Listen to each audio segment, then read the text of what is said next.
అందరి బట్టి వందనములు. నాటి నుండి నేటి వరకు మీ పని పరిచయం మీరు జరిగిస్తూ వచ్చారు. అందరి బట్టి నేను స్తుతిస్తున్నాం.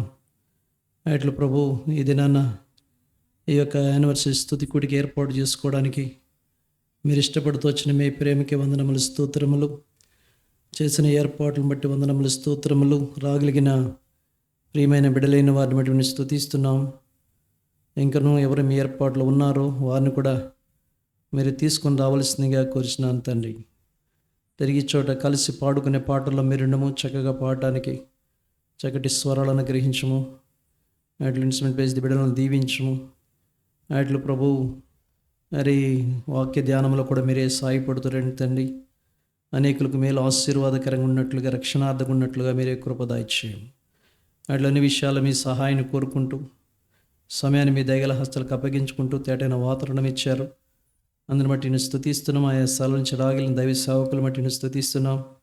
అట్లు ప్రభా మరి వేటపాలెం సుయాన్ని బట్టి మీ నామాన్ని కనపరుస్తున్నాం. ఇక్కడ స్థానిక సంఘాన్ని బట్టి మరి విశేషంగా హోరేబుని బట్టి మేము స్తుతిస్తున్నాం తండ్రి. ఈ రీతిగా ప్రభు మరి ఆయా సంఘాల నుంచి కూడా రావాల్సిన వారందరూ కూడా సకాలం నడిపించము. కరెంట్, మైక్, సౌండ్ సిస్టమ్ సమస్త మీ ఆదరణ స్వాధీనించుకొని మీ నామానికి మహిమకరంగా ఈ పరిచర్య జరుగులాగా కృపను గ్రహిస్తారమ్మని మమ్మల్ని మేము తగ్గించుకుంటూ మేము హెచ్చిస్తూ యేసు ప్రభు వారి శ్రేష్టమైన ఘనమైన మహోన్నతమైన నామమున స్తుతించి ప్రార్థించి అడిగి వేడుకొంచున్నాం తండ్రి. ఆమేన్.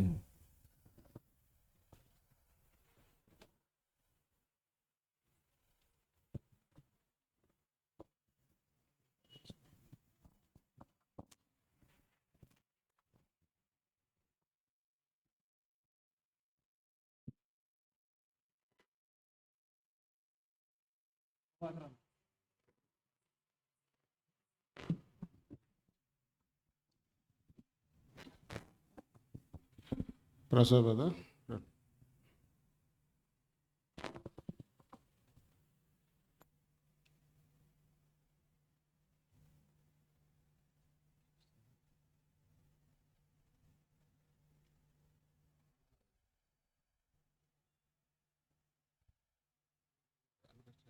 పాటలు 10వ పాట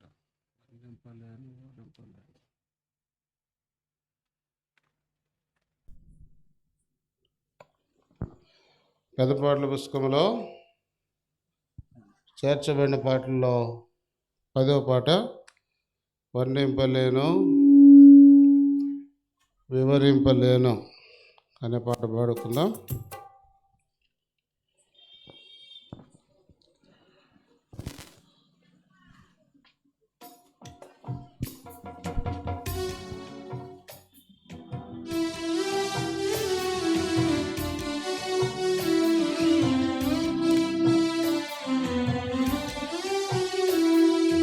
వర్ణింపలేను వివరింపలేను యేసయ్యా నీవు నాకు చేసిన మేలు. వర్ణింపలేను వివరింపలేను యేసయ్యా నీవు నాకు చేసిన మేలు. యేసయ్యా నీవు నాకు చేసిన మేలు. యేసయ్యా నీవు నాకు చేసిన మేలు. యేసయ్యా నీవు నాకు చేసిన మేలు. యేసయ్యా నీవు నాకు చేసిన మేలు. వర్ణింపలేను వివరింపలేను యేసయ్యా నీవు నాకు చేసిన మేలు. వర్ణింపలేను వివరింపలేను యేసయ్యా నీవు నాకు చేసిన మేలు. పాపినైనా నా కొరకు ప్రాణమిచ్చినావు. పాడైపోయిన నన్ను బాగు చేసినావు. పాపినైనా నా కొరకు ప్రాణమిచ్చినావు. పాడైపోయిన నన్ను బాగు చేసినావు. ఏమని వర్ణింపను రుణం ఎలా తీర్చను. ఏమని వర్ణింపను రుణం ఎలా తీర్చను. యేసయ్యా నీవు నాకు చేసిన మేలు. యేసయ్యా నీవు నాకు చేసిన మేలు. యేసయ్యా నీవు నాకు చేసిన మేలు, యేసయ్యా నీవు నాకు చేసిన మేలు. వర్ణింపలేను వివరింపలేను, యేసయ్యా నీవు నాకు చేసిన మేలు. వర్ణింపలేను వివరింపలేను, యేసయ్యా నీవు నాకు చేసిన మేలు. తోడు లేక నీడ లేక తిరుగుచున్న నన్ను ఆదరించినావు, ఓదార్చినావు.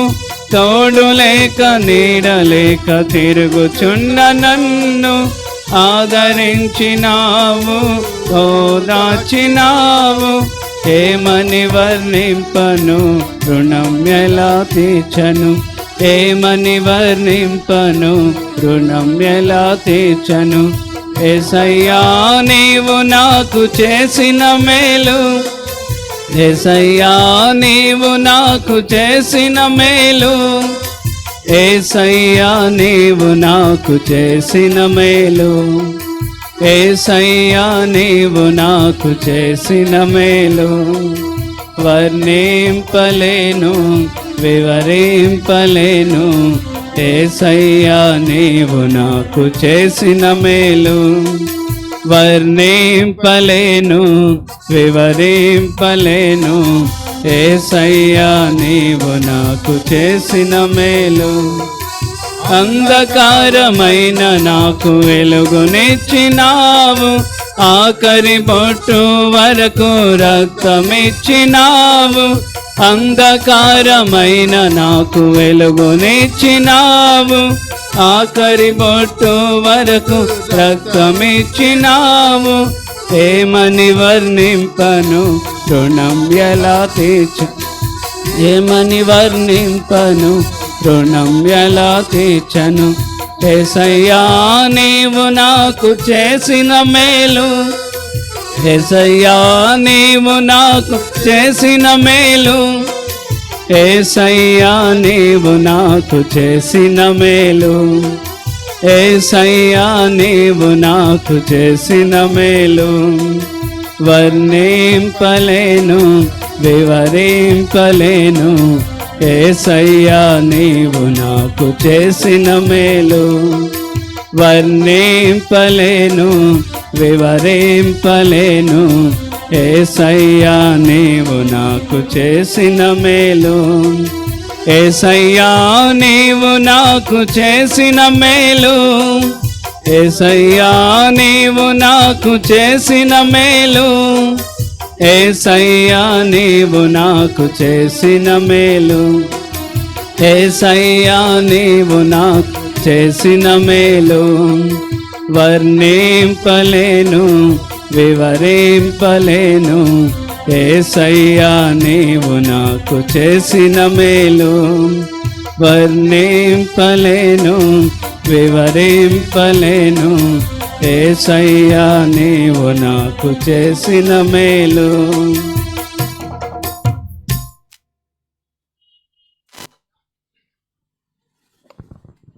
సమస్త జనులారా మీరు పాట పాడుకుందాం.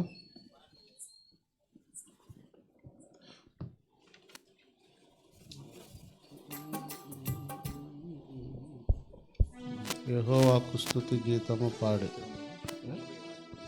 పెద్దపాటల పుస్తకంలో 46 47వ పాట. దయచేసి అక్కాయిపాలెం గ్రామస్తులారా గమనించండి. హెర్మోను ప్రార్థనా మందిరంలో, అక్కాయిపాలెం దిబ్బల మీద ఉన్న హెర్మోను ప్రార్థనా మందిరంలో వార్షికోత్సవ కూడి జరుగుతుంది. ప్రేమతో ఆహ్వానిస్తూ ఉన్నాము. త్వరగా మీరు మీ పనులు ముగించుకొని రావాల్సిందిగా ప్రేమతో మనవి చేస్తూ ఉన్నాం.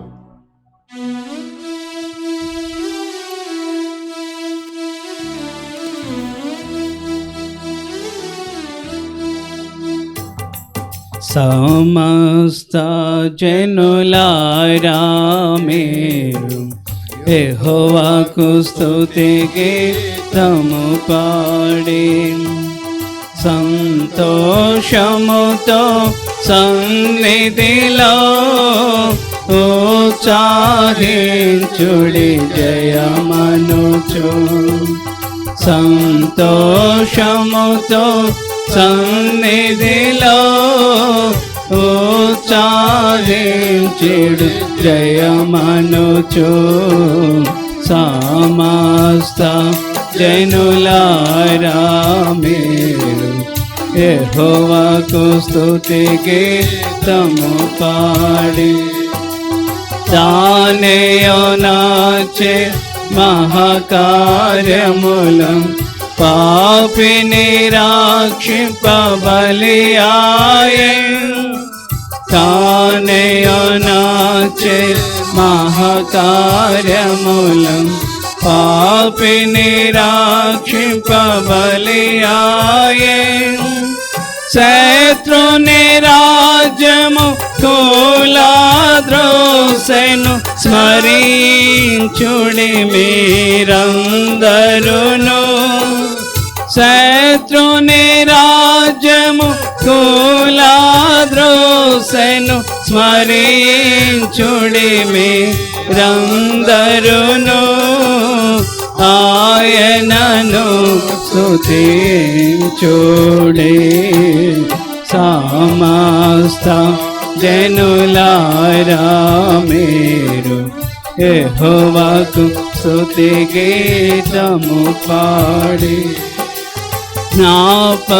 జ్ఞాపకముంచుకో ఇశ్రాయేలు విడిపించే ఐగుప్తు నుండి జ్ఞాపకముంచుకో ఇశ్రాయేలు విడిపించే ఐగుప్తు నుండి 40 సంవత్సరములు నడిపించే కానానుకు మేము చేర్చుటకు 40 సంవత్సరములు నడిపించే కానానుకు మేము చేర్చుటకు ఆయనను స్తుతించుడి సమస్త జనులారా మీరు యెహోవాకు స్తుతి గీతము పాడి మోషేకు తన సేవను నొసగే యెహోషువ జయమును పొందే మోషేకు తన సేవను నొసగే యెహోషువ జయమును పొందే శత్రుని గెలిచి రాజ్యము పొందే ఘన కార్యములను స్మరించి శత్రుని గెలిచి రాజ్యము పొందే ఘన కార్యములను స్మరించి ఆయనను స్తుతించుడి సమస్త జనులారా మీరు యెహోవాకు స్తుతి గీతము పాడి మీరే ప్రభుని స్వంత ప్రజలుగా కొనే మేము తన రక్తముతో మీరే ప్రభుని స్వంత ప్రజలుగా కొనే మేము తన రక్తముతో ఆత్మల చేర్చి సంగము కట్టే ఆ రీతిని కని స్మరించు ఆత్మల చేసి సంగము కట్టే ఆ రీతిని కని స్మరించు ఆయనను స్తుతించుడి సమస్త జనులారా మీరు యెహోవాకు స్తుతి గీతము పాడి నిలచెను ప్రభువు సేవకు మేము, నేడే వినుమాయన స్వరము.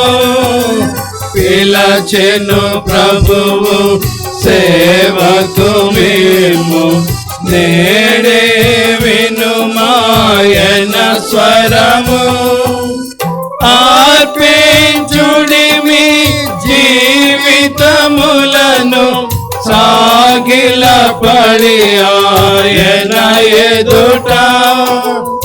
అర్పించుడి మీ జీవితములను, సాగిలపడి ఆయన ఎదుట. ఆయనను స్తుతించుడి సమస్త జనులారా మీరు, యెహోవాకు స్తుతి గీతము పాడి. సంతోషముతో సన్నిధిలో ఉత్సాహించుడి జయమనుచు. సంతోషముతో సన్నిధిలో ఉత్సాహించుడి జయమనుచు. సమస్త జనులారా మీరు, యెహోవాకు స్తుతి గీతము పాడి. వెనుక చేర్చబడిన పాటల్లో ఇదిగో మనుషుల మధ్య దేవుడు వాసము చేయుచుండే.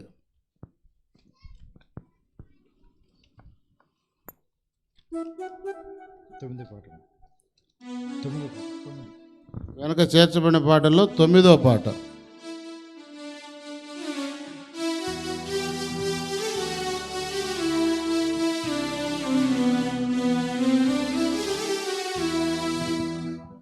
ఇదిగో మనుషుల మధ్యన దేవాది దేవుడు వాసము చేయుచుండే.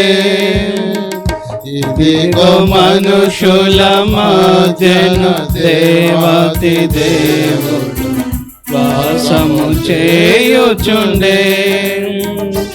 తను కాపురముండు స్థలము, తన సొంత ప్రజల మధ్యనే. తను కాపురముండు స్థలము, తన సొంత ప్రజల మధ్యనే. దేవుడు తానే వారి దేవుడయుండి, ప్రతి బాష్ప బిందువు తుడుచు. దేవుడు తానే వారి దేవుడయుండి, ప్రతి బాష్ప బిందువు తుడుచు. ఇదిగో మనుషుల మధ్యన దేవాది దేవుడు వాసము చేయుచుండే. ఇదిగో మనుషుల మధ్యన దేవాది దేవుడు వాసము చేయుచుండే. దేవుని ఆలయమయనే, ప్రజ్వలించు దీపము ఆయనే. దేవుని ఆలయమయనే, ప్రజ్వలించు దీపము ఆయనే. జీవజలములతో వారి దాహమును తీర్చు జీవనది ఆయనే. జీవజలములతో వారి దాహమును తీర్చు జీవనది ఆయనే. ఇదిగో మనుషుల మధ్యన దేవాతి దేవుడు వాసము చేయుచుండే. ఇదిగో మనుషుల మధ్యన దేవాది దేవుడు వాసము చేయుచుండే. ఆఖరి చరణం లేచి నిలబడి పాడుకుంటాం.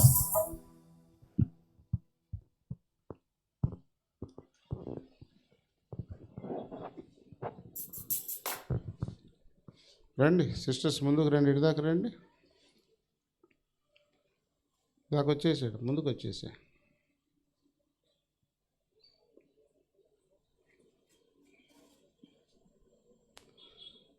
రండి, ఇంకా రండి. పిల్లలు ముందుకు రండి, ఇక్కడ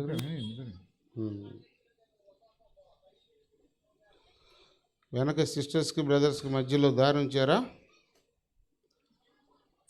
ఇటు సైడ్ కొన్ని కుర్చీలు వేసి ఉంచండి, వచ్చిన వాళ్ళు అటు కూర్చుంటారు, ఇంకా లోపల పంపించకుండా.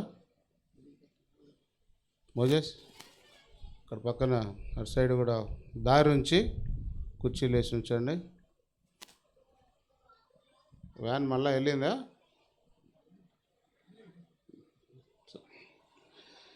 ఆఖరి చరణం పాడుకుందాం.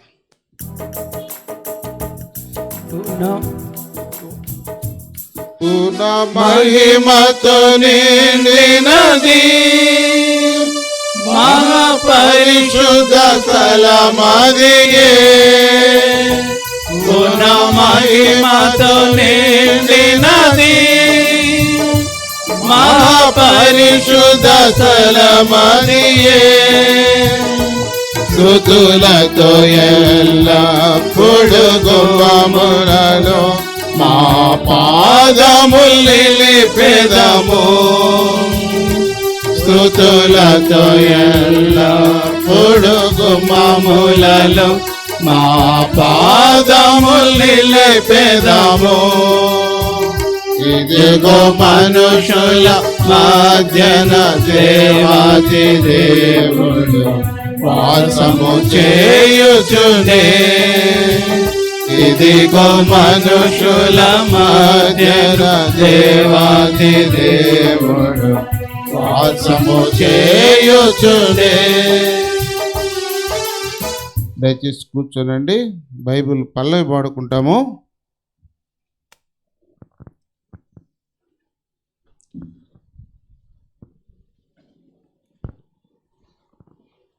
మీరు కూడా ఇటు తిరగండి, ఇట్ట పెట్టండి, ఇట్ట దారి పెట్టండి, ఇట్ట అదే ఇట్ట లైన్ పెట్టండి. మోజెస్ కుర్చీలు ఇటు సైడ్ వేసి అవతల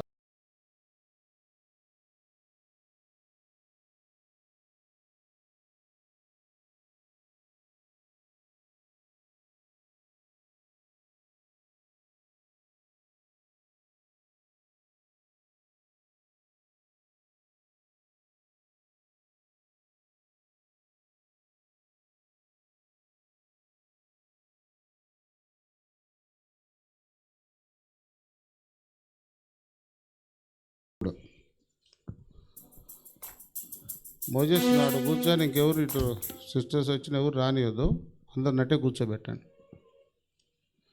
కింద కూర్చున్నాడు అక్కడ కూర్చో.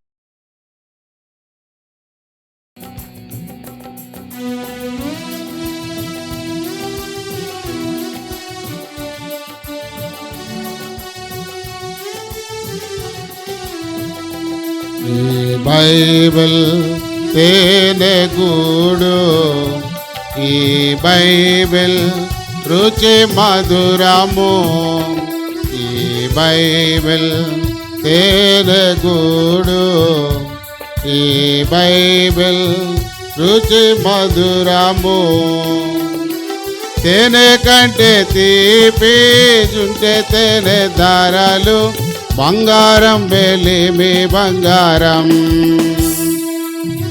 తేనె కంటే తీపి జుంటే తేనె దారాలు, బంగారం వెలిమి బంగారం.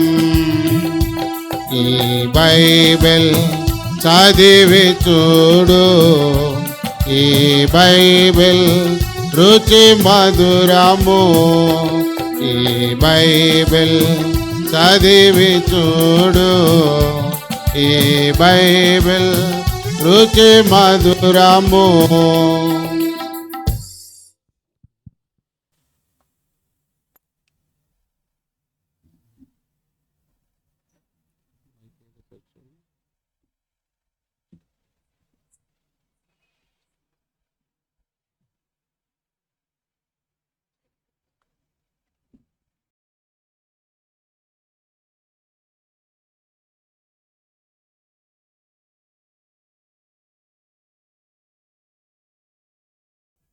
మన వాక్య ధ్యానం కొరకై పరిశుద్ధ బైబిల్ గ్రంథం నుండి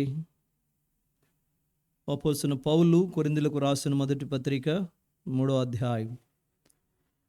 అపోస్తలుడైన పౌలు కొరింథీయులకు రాసిన మొదటి పత్రిక 3వ అధ్యాయము 16వ వచనం అందరము కలిసి చదువుకుంటాం. 3వ అధ్యాయము 16వ వచనం చదువుకుంటాం. మీరు దేవుని ఆలయమై ఉన్నారనియు దేవుని ఆత్మ మీలో నివసించుచున్నాడనియు మీరు ఎరుగరా. చిన్న ప్రార్థన చేసుకుంటాం.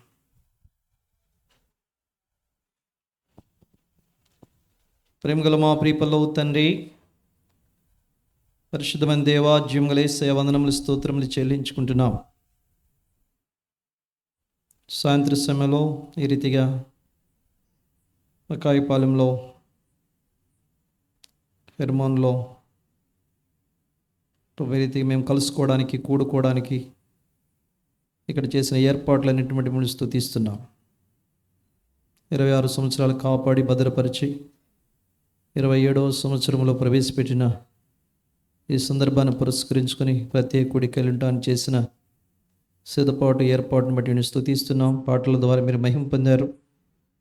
రాగలిగిన ప్రియమైన బిడ్డలైన వారిని బట్టి మేము స్తుతిస్తున్నాం. ఇంకా ఎవరు మీ ఏర్పాట్లు ఉన్నారో వారిని నడిపించము. వారు మీకు ఎంతో ప్రశస్తమైన వారు కాబట్టి వారికి ఏది అవసరమో మెరిగిన దేవుడవు, వారి హృదయ రహస్యాలైన దేవుడవు. వారి అక్కర చొప్పున మీరు మాట్లాడుతారండి తండ్రి. నేనైతే బలహీనుడను, ఒట్టివాడను. సంపూర్ణను ఖాళీ చేయము, మీ ఆత్మతో నింపుము, నన్ను చక్కగా నిలబెట్టుము, నా మాటలు స్పష్టంగా ఉన్నట్లుగా మీరే సహాయపడుతున్నాము. అన్ని విషయాలు మీ సహాయాన్ని కోరుకుంటూ అనుకూలపరిచిన తేటైన వాతావరణం బట్టి కూడా మిమ్మల్ని స్తుతిస్తూ యేసు ప్రభు వారి శ్రేష్టమైన నామమున స్తుతించి ప్రార్థించి అడిగి వేడుకుంటున్నాం తండ్రి. ఆమేన్.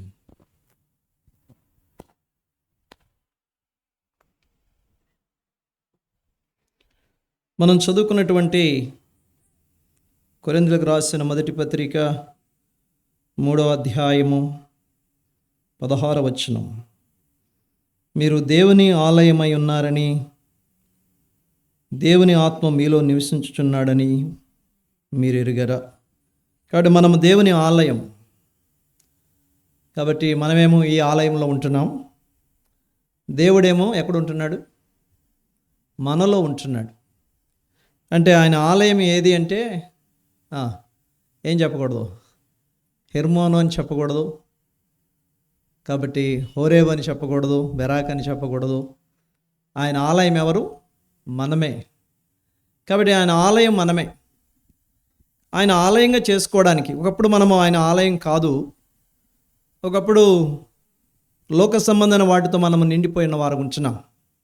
మార్క్స్ వార్తలో 7వ అధ్యాయం 21వ వచనంలో లోపల నుండి అనగా మానవుని లేదా మనుషుని హృదయంలో నుండి దురాలోచనలు, జారత్వములు, చెడుతనములు, కృత్రిమము, కామవికారము, మత్సరము, దేవదూషణ, అహంభావము, అవివేకము, ఈ చెడ్డవన్నీ లోపల నుండి ఇవన్నీ ఉన్నాయి.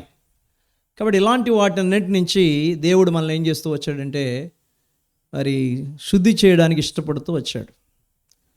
కాబట్టి ఒకప్పుడు వీటన్నిటికీ నివాస స్థలం మనది.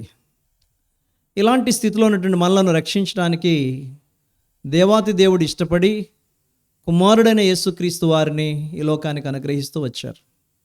ఇంకో మాట చెప్పాలంటే మనమందరం ఎవరు సంబంధులమంట?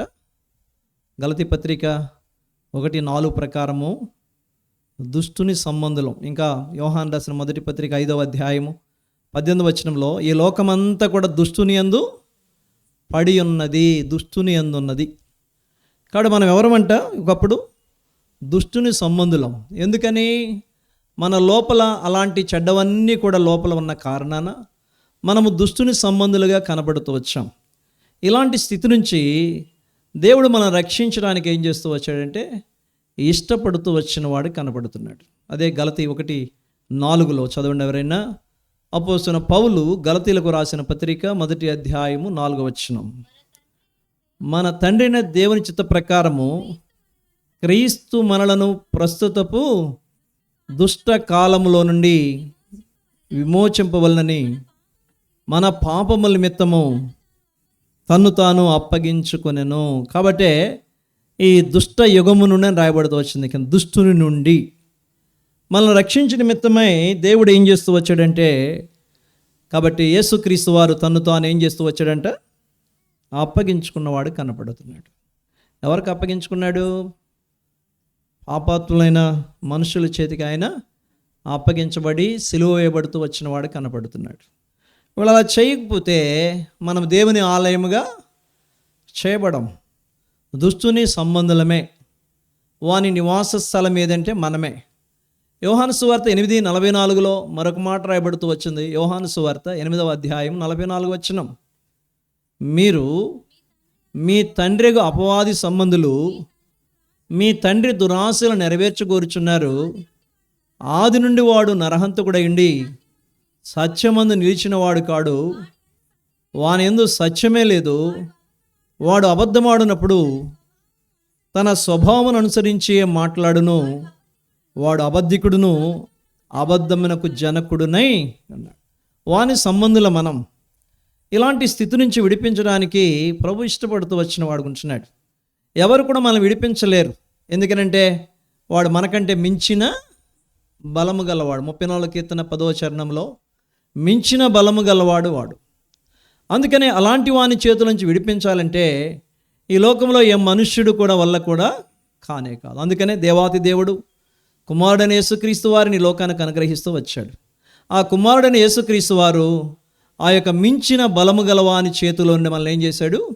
విడిపించాడు. 49వ కీర్తన 7వ చరణం మనం చూస్తే, కీర్తనలు 49:7 చదవండి. ఎవడును ఏ విధము చేతనైనను తన సహోదరుని విమోచింపలేడు, వాడు కుళ్ళు చూడక నిత్యము బ్రతుకున్నట్లు వాని నిమిత్తము దేవుని సన్నిధిని ప్రాయశ్చిత్తము చేయగలవాడు ఎవడునూ లేడు. వారి ప్రాణ విమోచన ధనము బహు గొప్పది, అది ఎన్నటికీ తీరక అట్లుండవలసిందే. వారి ప్రాణ విమోచన ధనం ఏంటది? కాబట్టి విలువైనటువంటి రక్తం. అందుకనే ఎవరు కూడా విడిపించేవారు లేరు, కానీ కాబట్టి ఎవడు కూడా ముందుకు వచ్చేవారు కూడా లేరు. కానీ ప్రాయశ్చిత్తం చేయగలవాడు ఎవడూనూ లేడు. అయితే వారి ప్రాణ విమోచన ధనము బహు గొప్పది. కొరింథీయులకు రాసిన మొదటి పత్రిక 6వ అధ్యాయము 19వ వచనం.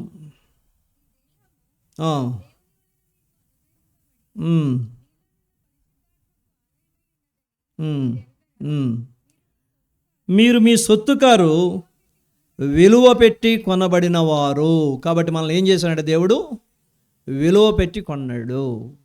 కాబట్టి ఏమిటా విలువ, ఏమిటా ధనము అని చూస్తే పేతురు రాసిన మొదటి పత్రిక 1వ అధ్యాయము 19వ వచనం, 18-19, అమూల్యమైన రక్తము చేత అనగా నిర్దోషమును నిష్కళంకమునగు గొర్రెపిల్ల వంటి క్రీస్తు రక్తము చేత విమోచింపబడితిరని మీరు ఎరుగుదురు కదా. అందుకొరకు ఏం చేస్తూ వచ్చాయంట, వారి ప్రాణ విమోచన ధనము బహు గొప్పది. ఏమిటి అంటే యేసు ప్రభు వారి యొక్క రక్తము. ఇది చాలా గొప్పది. మన రక్తంలో కాబట్టి అంత గొప్పతనం ఉండకపోవచ్చు. ఒకసారి హాస్పిటల్లో నా వారికి బ్లడ్ కావాల్సి వచ్చింది, డెంగ్యూ ఫీవర్ వచ్చినప్పుడు. కాబట్టి ప్లేట్లెట్స్ పడిపోయినాయి. పడిపోతే బ్లడ్ కావాలన్నారు. బ్లడ్ కావాలంటే నేను నా బ్లడ్ ఇచ్చాను. బ్లడ్ ఇచ్చిన తర్వాత క్రాస్ ఎగ్జామ్ చేస్తే నీ బ్లడ్ సరిపోదు అన్నారు. భార్య కూడా బ్లడ్ ఇవ్వడానికి సరిపోలా. కాబట్టి యేసు రక్తం అందరికీ యూనివర్సల్ గ్రూప్ అంటారు. అందుకనే కాబట్టి ఆయన రక్తము కాబట్టి ఎంత విలువైనదో ప్రతి మనిషిని కూడా ఈ రక్తం ఏమవుతుంది, సరిపడుతుంది. అంత గొప్పది ఆ రక్తం. ఇది వీరికి పడుతుంది, వీరికి పడదనే సమస్య. ఒకసారి ఇంకొక ఆయనకి బ్లడ్ ఎక్కించడానికి మా మామగారికే ఎక్కిస్తూ ఉంటే ఒకే గ్రూపు కాబట్టి ఆ బ్లడ్ గ్రూప్ను ఎక్కించడానికి క్రాస్ ఎగ్జామ్ కూడా చేస్తారు, సరిపడుతుందా లేదని. ఆ బ్లడ్ ఈ బ్లడ్ తీసి అది కూడా ఓకే అయింది. ఎక్కించిన తర్వాత ఎలర్జీ వచ్చేసింది. కాబట్టి వెంటనే మరొక ఇంజెక్షన్ చేస్తే కానీ అది ఆపేసి మరొక ఇంజెక్షన్ చేస్తూ వచ్చారు. అంటే మన రక్తంలో ఎన్ని లోపాలు ఉంటాయో కాబట్టి మనకు తెలియదు, కానీ యేసుప్రభు రక్తంలో ఏ లోపము లేదు. అది చాలా విలువైనది, అందరికీ సరిపోయే రక్తము. కాబట్టి ఈ రక్తం ద్వారానే మనము విమోచించబడే వారం ఉంటాం. కాబట్టి ఈ రక్తం ద్వారానే నీవు నేను రక్షణ పొందే వారం ఉంటాం. అందుకని ఈ సాయంత్రం సమయంలో ఇంకా నీ జీవితంలో దేవుని నివాస స్థలముగా నీవు చేయబడకపోతే నీవు దుష్టుని సంబంధువే. కాబట్టి ఈ దుష్ట సంబంధం అంటే నీ బ్లడ్ గ్రూప్ అంతా ఎవడదంటే వాడిదే. కాబట్టి నేను శుద్ధి చేయడానికి, నేను రక్షించడానికి సరిపడిన రక్తము ఏదంటే ప్రభువైన యేసుక్రీస్తు వారికి రక్తం. ఆ రక్తము చేత నేనేం చేశాడంట? కొన్నాడు. విలువ పెట్టి కొనబడిన వారం మనం. కాబట్టి ఎందుకు అంటే మనము ఆయనకు ఆలయముగా చేసుకోవాలని. కాబట్టి మనం ఎవరంటే ఇప్పుడు దేవుని ఆలయం. దేవుని ఆలయంగా చేయడానికి దేవుడు ఎంత ప్రయాసపడుతూ వచ్చాడో. కాబట్టి ఈ ఆలయం కట్టడానికి మనం కొంతవరకే ప్రయాసపడవచ్చేమో కానీ, కాబట్టి కొంతమంది కలిసి కట్టగలమేమో కానీ, లేకపోతే భౌతిక సంబంధమైన ఆలయం ఒక మనిషి కట్టొచ్చు. ఎందుకంటే శతాధిపతి ఇశ్రాయేలుకి ఏం చేశాడు? ఒకడే మందిరం కట్టించి పెట్టాడు లూకాసు వార్తలో. కాబట్టి వారు వచ్చారు ఆ దాసుని కొరకు. కాబట్టి ఈయన మనకు మందిరం కట్టించి పెట్టాడని, దేవాలయం కట్టడానికి అంత సహాయపడుతూ వచ్చారని. అయితే మనం ఎరగవలసిన సత్యం ఏమిటంటే, కాబట్టి ఇవి మనుషులు కట్టొచ్చేమో కానీ, కాబట్టి మనల్ని దేవుని ఆలయం చేసుకోవడానికి ఏ మనుషుడు కూడా చదువుకున్నటువంటి వాడు కాడు. అందుకని చిన్న తీర్మానం, ఒకవేళ దేవుని ఆలయంగా లేకపోతే నువ్వు దుష్టుని సంబంధివే. నువ్వు దుష్టుని సంబంధివైతే నీకేంటి శిక్ష? మత్తయి సువార్త 25:41. మత్తయి సువార్త 25వ అధ్యాయం 41 వచనం. మత్తయి సువార్త 25:41 చదువు. అప్పుడు ఆయన ఎడమవైపుండు వారిని చూచి, శపింపబడిన వార్లారా, నన్ను విడిచి అపవాదికిని వాని దూతలకును సిద్ధపరచబడిన నిత్య అగ్నిలోనికి పోవుడి. అపవాదికిని వాని దూతలకు సిద్ధపరచిన నిత్య అగ్ని. చాలామంది అగ్నిగుండం వేసి నిప్పులు దొక్కుతూ ఉంటారు, కాసేపు ఏదో ఓర్చుకుని అవతలకి వెళ్తారు. కానీ ఈ అగ్నిగుండము కాసేపు ఉండేది కాదు, నిత్య అగ్ని. నిత్యము కాలుచుండేదే. అక్కడ అగ్ని ఆరదు, పురుగు చావదు. వారి బాధా సంబంధమైన పొగ యుగయుగములు లేచు. దాన్ని తప్పించుకోవాలంటే ఈ సాయంత్రం సమయంలో యేసుప్రభు వారి దగ్గరకు వస్తే, యేసుప్రభు వారిని నివాస స్థలముగా లేకపోతే ఆయనకు ఆలయంగా చేయడానికి ఇష్టపడితే, ఆ ప్రభుని యేసుక్రీస్తు వారు కలువరి శిలువలో కార్చిన ప్రశస్తమైన రక్తం ద్వారా మనలో ఉన్న దోషమంతటిని ఏం చేస్తాడు? తొలగిస్తాడు. యేసు రక్తము ప్రతి పాపము నుండి లేదా ప్రతి దోషము నుండి మనల్ని ఏం చేస్తుంది? పవిత్రపరుస్తుంది, పరిశుద్ధపరుస్తుంది. 1 యోహాను పత్రిక 1వ అధ్యాయం 7వ వచనం మధ్య భాగంలో, అప్పుడు ఆయన కుమారుడైన యేసు రక్తం ప్రతి పాపము నుండి మనల్ని పవిత్రులుగా, ఇంకా నీవు దేవుని నివాస స్థలంగా చేయబడతావు. దేవుడు నీలోనికి వస్తాడు.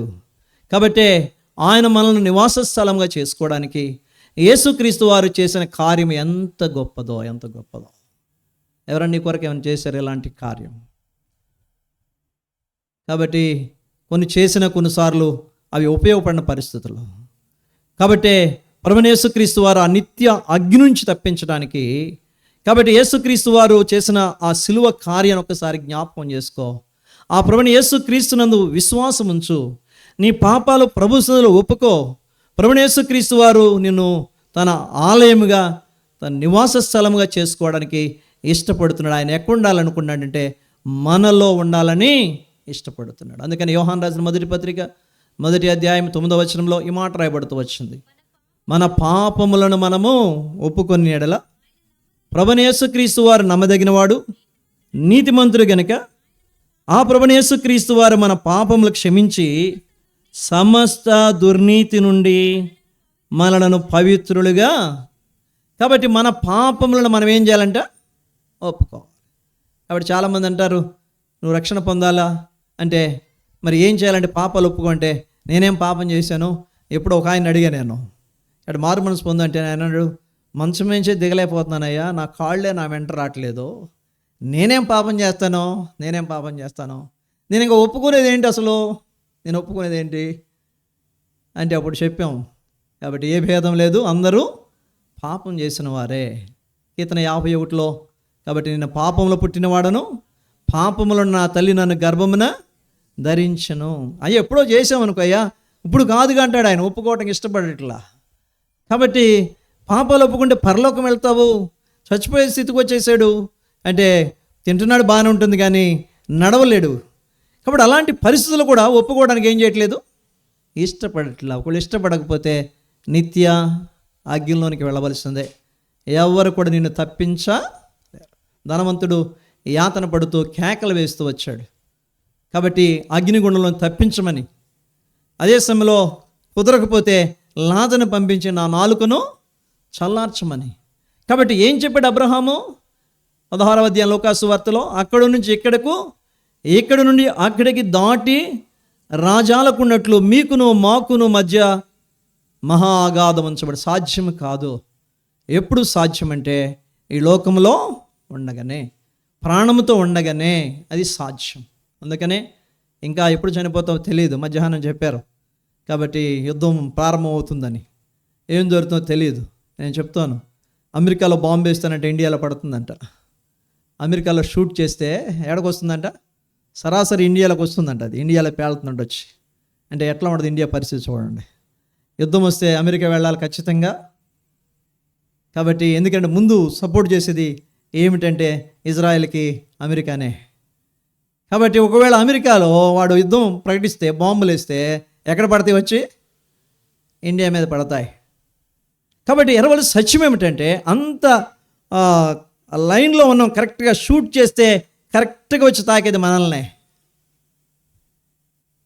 అందుకని రేపేం సంభవించునో, ఇప్పుడేం సంభవించునో మనకు తెలియదు. మీ జీవము ఏ పాటిది? మీరు కొంతసేపు కనబడి అంతలో మాయమైపోవు ఆవిరి వంటి వారు. అందుకనే మాయమైపోకముందే చచ్చిపోతే అయిపోయినట్లే, మాయమైపోయినట్లే. మాయం కాకముందే మాయమైపోయినారు ఎంతమందో ఉన్నారు. రీసెంట్గా మెరాకలో వరుసగా 4 మాయమైపోయారు. చూస్తుండగా 4. కాబట్టి అందుకనే నీ జీవితంలో ఆ మాయం కాకముందే, కాబట్టి నీ ప్రాణం పోకముందే నీ పాపాలు ప్రభు సన్నిధిలో ఒప్పుకో. కొంతమంది అంటారు, నా బదులు నువ్వే ఒప్పుకో, నా బదులుగా నువ్వే ఒప్పుకోవాలంట. అక్కడ ఒప్పుకుంటే క్షమిస్తే పర్లా, మనం ఒప్పుకుంటే అది కుదరదే. కాబట్టి ఎవరి పాపాన్ని వారే ఒప్పుకోవాలి. అందుకని కూర్చుని ఎవరైనా ఇంకా నీ పాపాలు ఒప్పించబడకపోతే, ఇంకా నువ్వు రక్షణ పొందకపోతే, నువ్వు సాతాను సంబంధివే. ఒక దినాన్ని నిత్య అగ్ని ఉంది, దాన్ని తప్పించడానికే యేసుక్రీస్తు వారి లోకానికి వచ్చాడు. కలువరిసిలో ప్రాణం పెట్టాడు, రక్తము కార్చారు. యేసు రక్తం ప్రతి పాపము నుండి పవిత్రలో చేస్తుంది. నీవు చేయవలసిందల్లా ఏమిటంటే నీ పాపాన్ని ప్రభు సన్నిధిలో ఒప్పుకో. ఒకవేళ కఠినపరుచుకుంటే ఏం జరుగుతుందో తెలియదు. కాబట్టి ఇప్పుడేనండి బయటికి వెళ్ళాడు, బైపాస్కి వెళ్ళాడు, ఇప్పుడే వెళ్ళాడు, ఏమైపోయినాడు? ఇంటికి తిరిగి ఎన్ని పేపర్లో చూస్తున్నాము. మన బైపాస్ చాలా దగ్గరలో ఉంది కదా. ఇప్పుడు ఎంత ప్రమాదాలు జరుగుతున్నాయో, ఒక్కోసారి రోజు జరుగుతూనే ఉంది. అందుకనే తీర్మానం చేసుకో, నీ పాపాల ప్రభు సన్నిధిలో ఒప్పుకో. ప్రభు నిన్ను రక్షిస్తాడు, నీ పేరు జీవగ్రంథం రాస్తాడు, నిన్ను దేవుని ఆలయముగా ఆయన చేస్తాడు. కాబట్టి దేవుని ఆలయంగా చేయబడిన మనము ఏం చేయాలి? యోహాను కొరింథీయులకు రాసిన మొదటి పత్రిక 6వ అధ్యాయము, అపోస్తలుడైన పౌలు కొరింథీయులకు రాసిన మొదటి పత్రిక 6వ అధ్యాయం 19వ వచనం. మీ దేహము దేవుని వల్ల మీకు అనుగ్రహింపబడి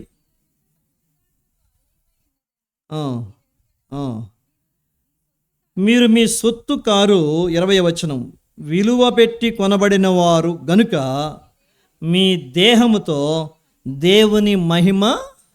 కాబట్టి దేవుడు ఇంత ప్రయాసపడింది ఎందుకు అంటే ఈ దేహముతో ఏం చేయాలంటే మనము దేవుని మహిమపరచాలి, దేవుని మహిమపరచాలి.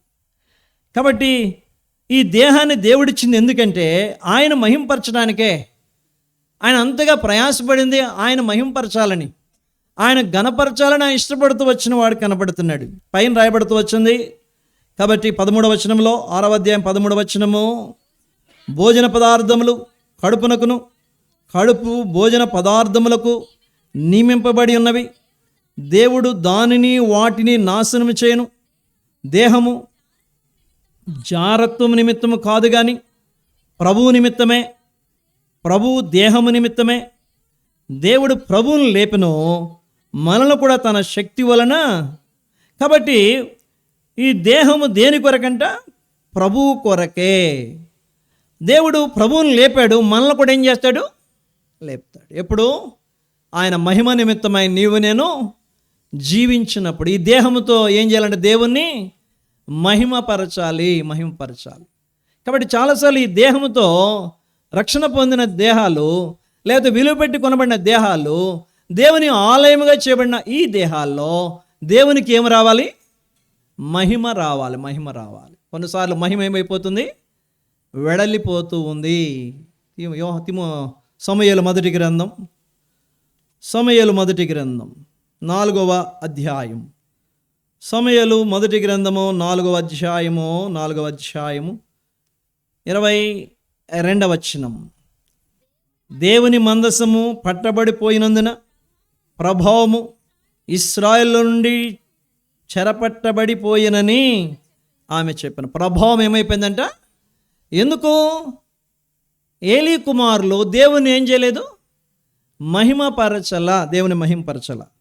2వ అధ్యాయం 12వ వచనం మనం చూస్తే, 2వ అధ్యాయం 12వ వచనం, ఏలీ కుమారులు యెహోవాను ఎరుగని వారై మిక్కిలి దుర్మార్గులై ఉండిరి.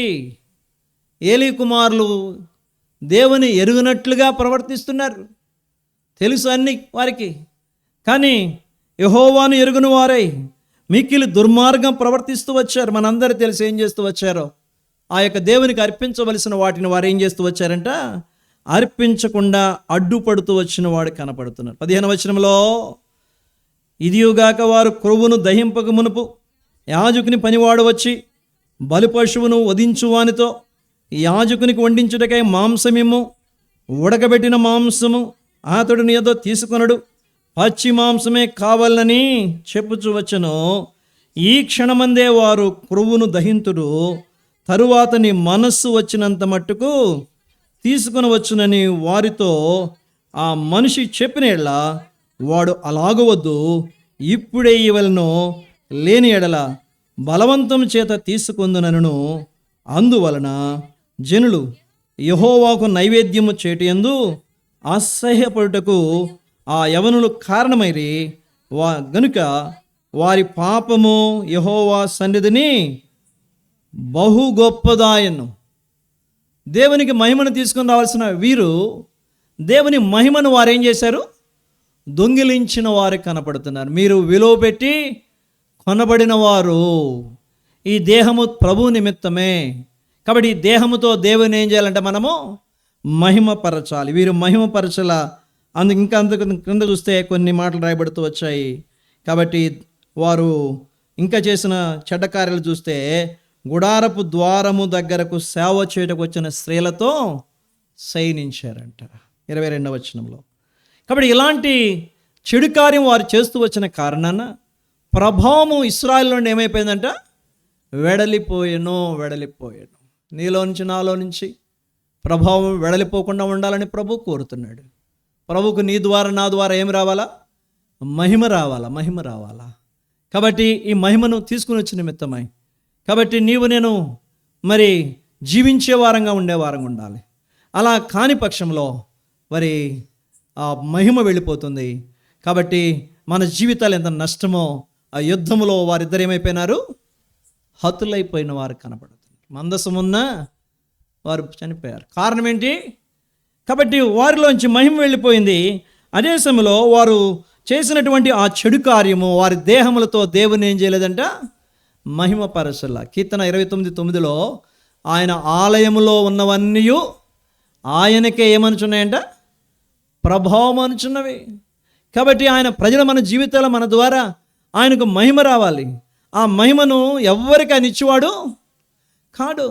కాబట్టి ఆ మహిమను మనం ఏం చేయాలంటే ఆయనకు ఆరోపించడానికి మనం సిద్ధపరచుకునే వారంగా ఉండాలి. ఆయన చెప్పినట్టు మనం చేయడానికి ఇష్టపడే వారంగా ఉండాలి. అలా చేయని కారణాన ఆ ప్రభావం వారిలోంచి వెళ్ళిపోయింది. నీవు నేను ఒకవేళ ఎలా ఉన్నాం పరిశీలన చేసుకోవాలి. దేవా, సంవత్సరము జరుగుచుండగా నీ కార్యమును నూతనపరచమని హబక్కుకు ప్రార్థన చేస్తూ వచ్చాడు. కాబట్టి మన జీవితాల్లో సంవత్సరాలు జరిగిపోతున్నాయి కాబట్టి నూతనపరచబడుతూ వచ్చామా, లేకపోతే ఇంకా దిగజారిపోతున్నామా? ఏలీ కుమారులు యాజకత్వం జరిగించినటువంటి వారు వారి జీవితాల్లో దేవునికి మహిమను తీసుకొని రావాల్సినటువంటి వారు మహిమను ఏం చేస్తూ వచ్చారంటే దొంగిలించిన వారు కన. అందుకనే వారి కుమారులు ఏలి కుమారులు ఏమైపోయినారు?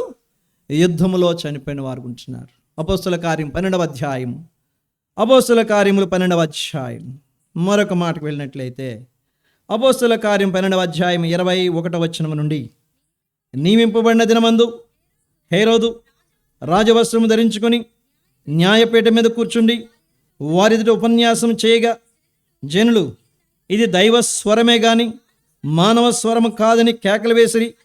అతడు దేవుని మహిమపరచనందున వెంటనే ప్రభు దూత అతని మొత్తిన గనుక పురుగులు పడి ప్రాణము. ఎవరు మహిమపరచాలంట? దేవుని మహిమపరచాలి. ఈయన దేవుని మహిమపరచలా కాబట్టి ప్రజలేమో దేవుడు ఎంతో మాట్లాడుతున్నాడు, దైవ స్వరమే అని చెప్పి వారు చెప్తూ ఉంటే ఈయన దేవుని గణపరచ, ప్రభువు స్తోత్రం అని చెప్పవలసిన వాడు, ఆమేనని చెప్పవలసినటువంటి వాడు దేవుని మహిమపరచనందున ఆ పురుగులు పడి ప్రాణము. ఈ నష్టం మనం తెచ్చుకోకుండా ఉండాలని దేవుని ఉద్దేశం. కాబట్టి దేవుని ఆలయముగా చేయబడిన మనము ఈ దేహముతో దేవుని ఏం చేయాలి? మనము మహిమపరచాలి. ఇంక చెప్పుకుని పోతే సమయం సరిపోదు. రెండవది మనం వెళ్ళినట్లయితే కొరింథీయులకు రాసిన మొదటి పత్రిక, అపోస్తలుడైన పౌలు కొరింథీయులకు రాసిన మొదటి పత్రిక 3వ అధ్యాయం 16వ వచనం మనం చదువుకుంటూ వచ్చాం. చదువు. మీరు దేవుని ఆలయమై ఉన్నారనియు దేవుని ఆత్మ మీలో నివసించున్నదనియు మీరు ఎరుగరా? చాలు. కాబట్టి మీరు దేవుని చదవమ్మా. ఎవడైనను దేవుని ఆలయమును పాడు చేసిన ఎడల దేవుడు వారిని పాడు చేయను. దేవుని ఆలయము పరిశుద్ధమైనది. దేవుని ఆలయం ఏంటంట? మన దేవుని ఆలయము. ఈ ఆలయం ఎలా ఉండాలి? పరిశుద్ధంగా ఉండాలి. పరిశుద్ధంగా ఉండాలి, అపవిత్రమైనదిగా ఉండకూడదు. చాలాసార్లు మన జీవితాల్లో మనం అపవిత్రత కలిగి జీవించేవారు ఉంటున్నాం, ఆయా రకాలుగా పాడైపోయేవారు ఉంటున్నాం. ఆయన పవిత్రుడు, నిర్దోషి, నిష్కల్మషుడు, పాపలో చేరగా ప్రత్యేకమైన వాడు, ఆకాశ మండలం కంటే మిక్కిలి హెచ్చైనటువంటి వాడు. ఆయన బిడలంగా మనము కూడా ఎలా ఉండాలి? ఈ పరిశుద్ధత మనం కలిగి ఉండాలి. ఈ పరిశుద్ధత లేకపోతే ఎవడు కూడా ప్రభువును చూడడు. ఎంత బతుకు ఇంటానికి చచ్చినట్టు ఉంటుంది. అప్పుడు ప్రభువును చూడకపోతే ఇంకెందుకు ఈ బ్రతుకు? కానీ మన నిరీక్షణ అంతా ఏంటి? ఒక దినాన ప్రభువును కలుసుకుంటాం, ఆయన చూస్తాం. కాబట్టి దాని కొరకే మనం సిద్ధపరచుకోవాలి. అందుకొరకై ఈ లోకంలో మనం ఎలా జీవించాలి? పరిశుద్ధముగా జీవించాలి. దీన్ని పాడు చేయకూడదు. నేను వాక్యం సెలవిస్తున్న తిమోతి రాసిన మొదటి పత్రిక 4వ అధ్యాయము 5వ వచనం. అపోస్తలుడైన పౌలు తిమోతి రాసిన మొదటి పత్రిక 4వ అధ్యాయము 5వ వచనం. ఏలయనగా అది దేవుని వాక్యం వలనను ప్రార్థన వలనను పవిత్రపరచబడుతున్న వస్తువుల గురించి చెప్పబడినప్పటికీ ఇక్కడ. కాబట్టి మనం కూడా ఒక వస్తువుగా తీసుకుంటే మనము కూడా ఏముండాలి మనలో? చాలామంది బళ్ళు తీసుకొస్తారు, కార్లు తీసుకొస్తారు, అన్న దీనికోసం ప్రార్థన చేయంటారు. వాడికి రక్షణ ఉండదు, వాడికి పరిశుద్ధత అక్కర్లా, వాడి పవిత్రత అక్కర్లా. ఏది పవిత్రంగా ఉండాలా? కొనుక్కున్న వస్తువో, ఫ్రిడ్జో, లేకపోతే ఇంకా బైకో లేదా కారో, ఇది మాత్రం ప్రార్థన చేయాలా. నేను ఖచ్చితంగా మాట చెప్తాను. కాబట్టి వాటికే ప్రార్థన వాక్యం అవసరమైతే నీకెంత ప్రార్థన వాక్యం అవసరమో, కాబట్టి వస్తువులోనే దోషం ఉందని నువ్వు అని భావించి ప్రార్థన చేస్తున్నావే, నీలో ఎంత దోషం ఉంది? అరికాలు మొదలుకొని యెషయా గ్రంథం 1:6 అరికాలు మొదలుకొని నడినెత్తి వరకు ఎక్కడ చూసినా ఏమని అంట? పచ్చిపుండ్లు, గాయములు, పిండబడలేదు, తైలముతో మెత్తన. కాబట్టి అందుకనే తల నుండి విషము పనికి నీ వెలయంగా తోక నుండి వృచ్చికమునకు తల ఎనక తోక ఎనక ఉండును కలునకు నిలువెల్ల విషము. వాడు మనుషునికి నిలువెల్ల విషయం అంట. దానికి తోకలో, ఇంకో దానికి తలకాయలో ఉంటే మనకి ఎట్లా ఉందంట? పైనుంచి కిందకు ఉంది. మనకు అక్కర్లే ప్రార్థన వాక్యం. కొన్నిసార్లు మనం అందరికీ ప్రార్థన చేస్తాం, మనం చేసుకోం ప్రార్థన. కాబట్టి వాక్యము, ప్రార్థన మన జీవితాలను ఎప్పుడు కూడా ఎలా ఉంచుతుందంట? పరిశుద్ధంగా, పవిత్రంగా ఉంచుతుంది. అందుకని వాక్యం చదువుతుంటే మనతో మాట్లాడుతూ ఉంటే ఏం చేసుకోవాలి, మనం సరి చేసుకోవాలి. ప్రభా, ఈ విషయంలో నేను తప్పిపోయాను. కాబట్టి నాతాను ప్రవక్త వచ్చి దావీదుతో సమూయేలు 2వ గ్రంథం 12వ అధ్యాయం 7వ వచనంలో ఆ మనుష్యుడవు నీవే అంటే ఏం చేశాడు? చెప్పేవాళ్ళ పోవయా, ముందు నీ సంగతి చూసుకో అన్నాడా? సరి చేసుకున్నాడు. 13వ వచనం అనుకుంటాను, నేను పాపము చేస్తాను. కాబట్టి ఎప్పుడైతే తనతో మాట్లాడుతూ వచ్చాడో దేవుడు నాతాను ప్రవక్త ద్వారా, వెంటనే ఏం చేశాడంటే ఒప్పుకోవడానికి ఇష్టపడుతూ వచ్చాడు. వాక్యం ఏం చేస్తుందంటే మనల్ని ఎప్పుడు కూడా ఏం చేస్తుంది? పవిత్రపరుస్తుంది, పరిశుద్ధ. అలాగే ప్రార్థన కూడా ప్రార్థన ద్వారా ప్రార్థన చేస్తూ ఉంటే మనలో ఉన్న దోషాలన్నీ కూడా దేవుడు ఏం చేస్తూ ఉంటాడు? చూపిస్తూ ఉంటాడు. అందుకనే మోకరించి ప్రార్థన చేసుకునే సమయంలో ఒకసారి రివైజ్ చేసుకోవాలి. ఏమని? ఉదయం నేను ఎప్పుడు లేచానో, ఎక్కడెక్కడ తిరిగానో, ఏమేమి మాట్లాడుతూ వచ్చానో, ఇవన్నీ కూడా ఒకసారి జ్ఞాపకం చేసుకుంటే దేవుడు మనలో ఉన్న దోషాలన్నీ కూడా, ఇదిగో పలానా చోట గట్టిగా మాట్లాడావు, ఇదిగో పలానా చోట వారి మీద ఫైర్ అయ్యావు, ఇదిగో అక్కడ ఇది చేసావు, అది చేసావు. ఒకసారి నేను ఒక షాప్కి వెళ్ళి పుస్తకాలు కొనుక్కుంటే వచ్చేస్తూ ఉంటే 2 పుస్తకాలు అంటుకుపోయినాయి. వాడే ఇచ్చాడు నాకు, నేను తీసుకోలేదు. 2 అంటుకుపోయినాయి. నేనేం తీసుకోలేదు కదా, అప్పుడు నేను సేవకు రాలేదు, రక్షణ కూడా పొందలా, నేనేం తీసుకోలేదు కదా. కాబట్టి నేనెందుకు వాడికి ఇవ్వాలనుకున్నాను. లోన అంతరాత్మ ఘోషిస్తూ ఉంది. కాబట్టి వాడు తెలియక ఇచ్చాడు, నీకు తెలిసింది కదా, ఇప్పుడు నువ్వేం చేయాలా?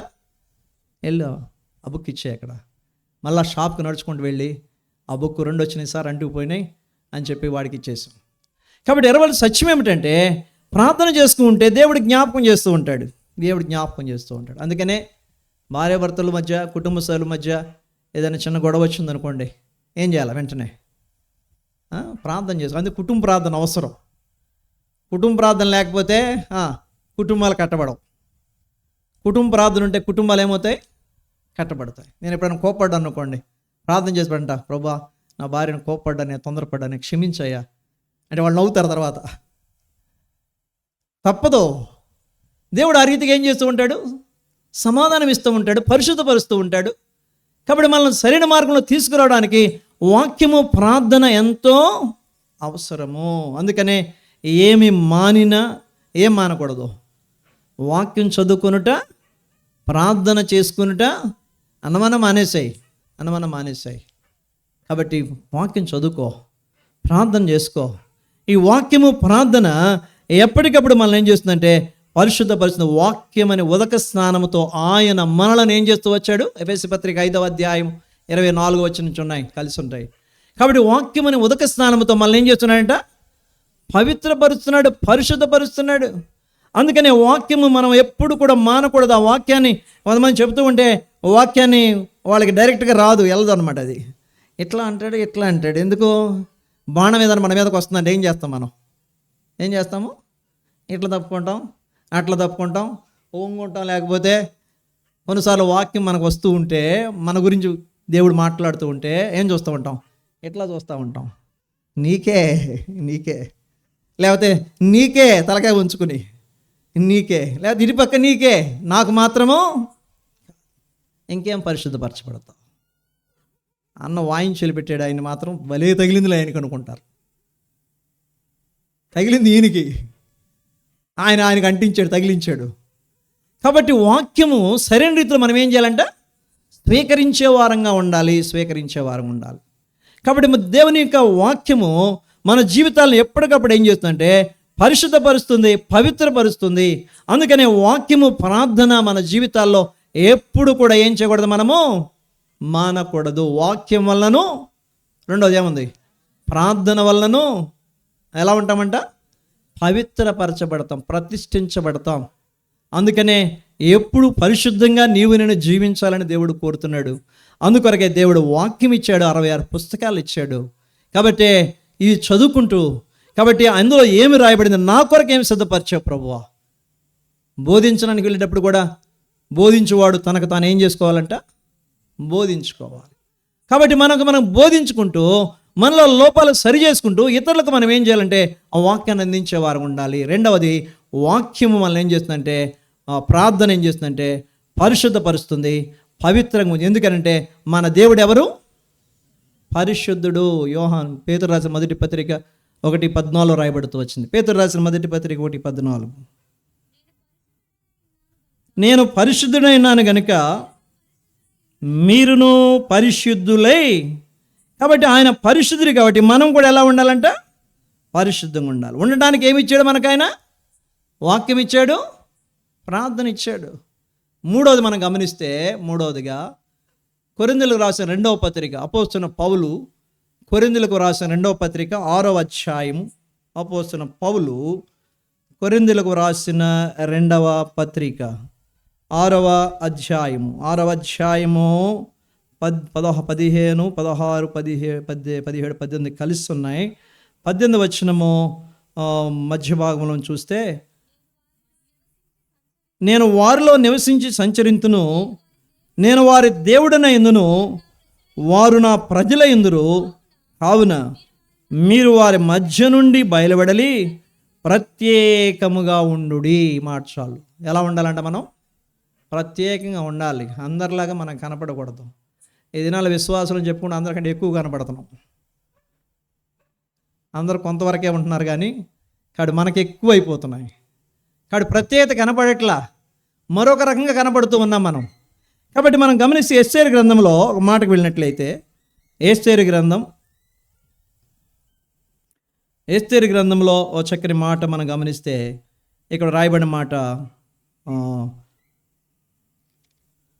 3వ అధ్యాయము 8వ వచనం. అంతటా హామాను అహష్వరోష్తో చెప్పినది ఏమనగా, మీ రాజ్య సంస్థానములన్నిటి యందుండు జనులలో ఒక జాతి వారు చెదరి ఉన్నారు, వారి విధులు సకల జనుల విధులకు వేరుగా. వారి విధులు ఎలా ఉన్నాయంట? వేరుగా ఉన్నాయి, ప్రత్యేకంగా ఉన్నారు. వారు అందరిలాగా లేరు, ఆ దేశ ప్రజల వల్లే వారు లేరు. ఇదేనాల మనం అమెరికా వెళితే జుట్టు పెంచుకుని జడలు వేసుకుని వస్తున్నారు మన వాళ్ళు. కాబట్టి ప్రత్యేకత అంతా పోయే. కాబట్టి అక్కడికి వెళితే అంత ఆఫ్ డ్రెస్సులు వేస్తున్నారు. ఈ దేశం వచ్చి కూడా అక్కడ వేసుకుంటున్నాం, మరి సరిపోదు. మళ్ళీ ఎక్కడికి వచ్చి అదే వేసుకుని మందిరానికి రావటం, ఆడపిల్లలు కూడా. అంటే మేము ప్రత్యేకంగా కనపడాలనుకుంటారేమో వారు. అందరిలో కంటే మేము అమెరికా నుంచి వచ్చాము, ఆస్ట్రేలియా నుంచి వచ్చాము, ఫ్రాన్స్ నుంచి వచ్చాము అన్నట్లుగా కనపడాలనుకుని అలా పెంచుకుంటారేమో. జడలు పెంచుకుంటారా మగపిల్లలు? కొంతమంది పెంచుకున్న వారిని నేను చూశాను. కాబట్టి ఎరవడి సత్యం ఏమిటంటే, మనం ఎలా ఉండాలంటే ప్రత్యేకంగా కనపడాలి, అందరిలా కనపడకూడదు, కానీ దేవుని ప్రజలుగా కనపడాలి. దేవుని ప్రజలకు కనపడాలి. వారి విధులు ఆకున్న వారి విధుల కంటే ప్రత్యేకముగా ఉన్నవి. పైన చూస్తే ఆ మాట, అతడు ఏం చేస్తూ వచ్చాడు? వంగకయు నమస్కరింపకయు ఉన్నాడంటే. ఎందుకు ఆ పని చేయాల? నేను యూదుడను గనుక ఆ పని ఎంత మరి సవాలుతో కూడిన పనో. ఆ దేశంలో బానిసలుగా వెళ్ళి, కాబట్టి ఆయన అంటున్నాడు, నేను యూదుడను గనుక 4వ వచనం చివరి భాగంలో ఆ పని చేయజాలనని వారితో చెప్పి నేను ప్రత్యేకంగా కనపడుతున్నారు. కాబట్టి నా జీవితాల్లో ఎలా ఉండాలి? మనం ప్రత్యేకంగా ఉండాలి. అందుకనే గొప్ప విజయాన్ని వారికి ఇచ్చాడు దేవుడు. ఆ దేశ ప్రజల మీద వీరికి ఏమిచ్చాడు? విజయాన్ని చేకూరుస్తూ వచ్చాడు. కాబట్టి వారు మరణానికి అప్పగించబడుతున్నట్టు వారు, శాసనం కూడా అయిపోయింది. అయితే దేవుడు వారిని అద్భుతంగా తప్పించాడు. మరొక శాసనం పుట్టించి దానికంటే ముందు ఇది అమలు అయిపోవటం వలన వారు తప్పించబడుతూ వచ్చారు. మొర్దెకై ఆ దేశానికి ఏమైనాడు? ప్రధానమంత్రి అయ్యాడు. ప్రత్యేకత మనం కలిగి జీవించడం చాలా అవసరం. ఇది నెల క్రైస్తవులను చెప్పబడుతున్న మన జీవితాల్లో క్రీస్తుని అంగీకరించిన వారముగా ప్రత్యేకం కనబడట్లా. దానియేలు గ్రంథం 1వ అధ్యాయము 8వ వచనం మనం చదివితే, దానియేలు గ్రంథం 1వ అధ్యాయం 8వ వచనం చదవండి. రాజు భుజించు భోజనమును పానము చే ద్రాక్షరసమును పుచ్చుకొని తన్ను అపవిత్రపరచుకొనకూడదని దానియేలు ఉద్దేశించి తాను అపవిత్రుడు కాకున్నట్లు వాటిని పుచ్చుకొనకుండా సెలవుమని నపుంసకుల అధిపతిని వేడుకొనగా. ఫోన్లని వీరికి మంచి భోజనము పానం ఇస్తూ ఉంటే కొంచెం అందంగా ఉన్నారు, బాగున్నారు, శ్రేష్టమైన వారని చెప్పి వీళ్ళకి ఇస్తూ ఉంటే ఏమంటున్నాడు ఈయన, ఆ భోజనం నేను తిన్నాను, ఆ ద్రాక్షరసం నేను ఎందుకు తాగను, ఎందుకు తినను? అవి బలులు అర్పించిన తర్వాత వారు తింటారు. వారు దేవతలు బలు అర్పించిన తర్వాత వాటిని భుజించేవారు ఉంటున్నారు. అందుకని అవి తింటే నేనేమైపోతాను, అపవిత్రుని అయిపోతాను.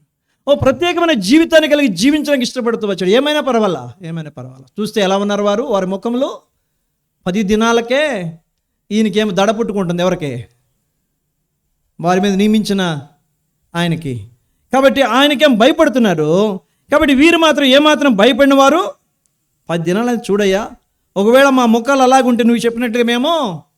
కాబట్టి ఎలాంటి సవాలో ప్రత్యేకమైన జీవితాన్ని వారు కలిగి జీవించడానికి వారు ఇష్టపడినట్లుగా మనము చూడవచ్చు. కాబట్టి మన జీవితాల సత్యం ఏమిటంటే, మనం ఎలా ఉండాలని ప్రభు కోరుతున్నాడంటే, మనము ప్రత్యేకముగా కనబడాలి. అందరిలాగా లేరు వారు. అందరూ భోజనం చేస్తూ ఉంటే వీరు ఆ భోజనం తినడం కూడా ప్రత్యేకం కనబడుతూ ఉన్నారు. చూసేవారికి ఆశ్చర్యమే. కారణం ఏంటంటే వారు దేవుని ఎరిగినటువంటి వారు యూదులు, ఇశ్రాయేలు సంతతి వారు ఆ పని చేయడానికి వారు ఏమాత్రం ఏం చేయలేదంటే ఇష్టపడినటువంటి వారు కానే కారు. నీవు నేను కూడా ఎలా ఉండాలని ప్రభు కోరుతున్నాడంటే, అలాంటి శ్రేష్టమైన ప్రత్యేకత కలిగిన వారంగా నీవు నేను జీవించే వారం ఉండాలి. అందుకని దేవుని వాక్యంలో మరొక మాట చూస్తూ వచ్చినట్లయితే పేతురు రాసిన మొదటి పత్రిక 3వ అధ్యాయం 3వ వచనం. పేతురు రాసిన మొదటి పత్రిక 1వ అధ్యాయం 3వ వచనం.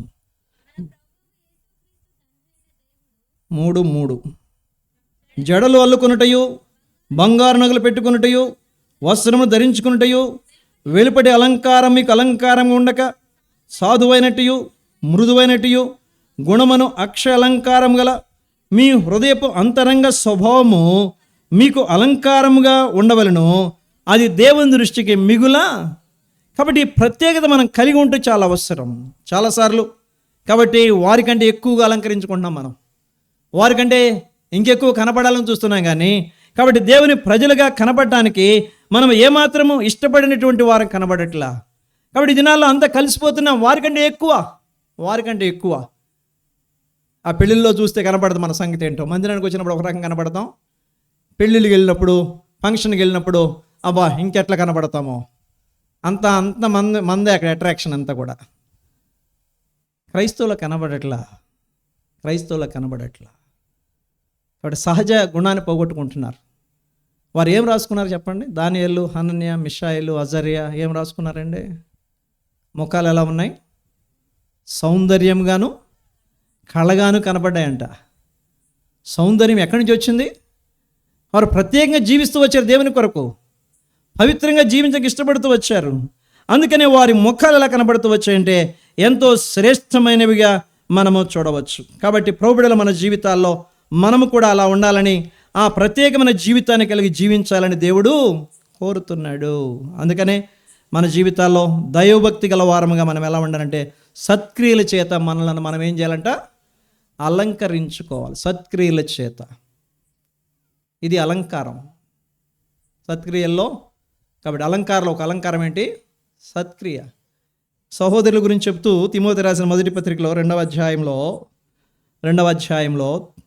9వ వచనంలో అపోస్తలుడైన పౌలు తిమోతికి రాసిన మొదటి పత్రిక 2:9 నుండి, మరియు స్త్రీలను అనుకొయు స్వస్థబుద్ధియు గలవారైండి, తగుమాత్రపు వస్త్రముల చేతనే గాని జడలతోనైనను బంగారముతోనైనను మూత్యములతోనైనను విలువగల వస్త్రములతోనైనను అలంకరించుకొనక దైవభక్తి గలవారమని చెప్పుకొని స్త్రీలకు తగినట్లుగా సత్క్రియల చేత తమ్మును తాము అలంకరించుకొనవలెను. ఇటు ప్రత్యేకత మనం కనబడాల. అందరిలాగా మనం కనబడకూడదు. ఇదివరకు భక్సింగ్ గారి సంఘం అంటే ఎంతో ప్రత్యేకంగా ఉండేది. మౌన సంఘం అని కూడా పేరు పెట్టారు. ఇక్కడ అంత ప్రత్యేకత కనబడేది. హెబ్రోన్ నుంచి ర్యాలీకి వెళితే ఏ పోలీస్ కూడా కంట్రోల్ చేయలేడు వాళ్ళని. అట్లాంటిది ఏ పోలీస్ అక్కర్లేకుండానే అంత చక్కగా వెళ్తారు. తర్వాత వాళ్ళే అన్నారంట, ఒకప్పుడు మీరు ఎంత చక్కగా ఉండేవాళ్ళు, ఇప్పుడు ఏమైపోయినారు, ప్రత్యేకత అంతా కూడా పోయింది. ఆడికి వెళ్ళి ఆ స్టేషన్కి పోయి వెళితే వాళ్ళు చెప్తున్నారంట, ప్రత్యేకత అంతా పోయింది. కాబట్టి దేవుని ప్రజలు మన జీవితాల్లో మనం ఎలా కనబడే దేవుడు కోరుతున్నాడంటే ప్రత్యేకంగా కనబడాలి. మొర్దెకై ప్రత్యేకంగా కనబడుతూ వచ్చాడు. దానియేలు, హనన్య, మిషాయేలు, అజరియా వారు ప్రత్యేకంగా కనబడుతూ వచ్చారు. నీవు నేను ప్రత్యేకంగా ఉంటే దేవుడు నిన్ను నన్ను ఏమి తక్కువ చేయడు. మొర్దెకైని ప్రధానమంత్రిని చేశాడు. దానియేలును కూడా ఏం చేశాడు? దానియేలు కూడా ఎవరు? ముగ్గురు ప్రధానుల్లో ముఖ్యుడు ఎవరంటే దానియేలే. ఏ దేశం వాడు? ఆ దేశం వాడా? కాదు. కారణం ఏంటంటే దేవుని కొరకు వారు ఎలా జీవిస్తూ వచ్చారంటే వారు ప్రత్యేకమైన జీవితాన్ని కలిగి జీవించడానికి ఇష్టపడుతూ వచ్చారు. 4వది మనం గమనిస్తే అపోస్తలుడైన పౌలు తిమోతికి వ్రాసిన మొదటి పత్రిక. అపోస్తలుడైన పౌలు తిమోతికి వ్రాసిన మొదటి పత్రిక తిమోతికి రాసిన మొదటి పత్రిక 3వ అధ్యాయము 15వ వచనం.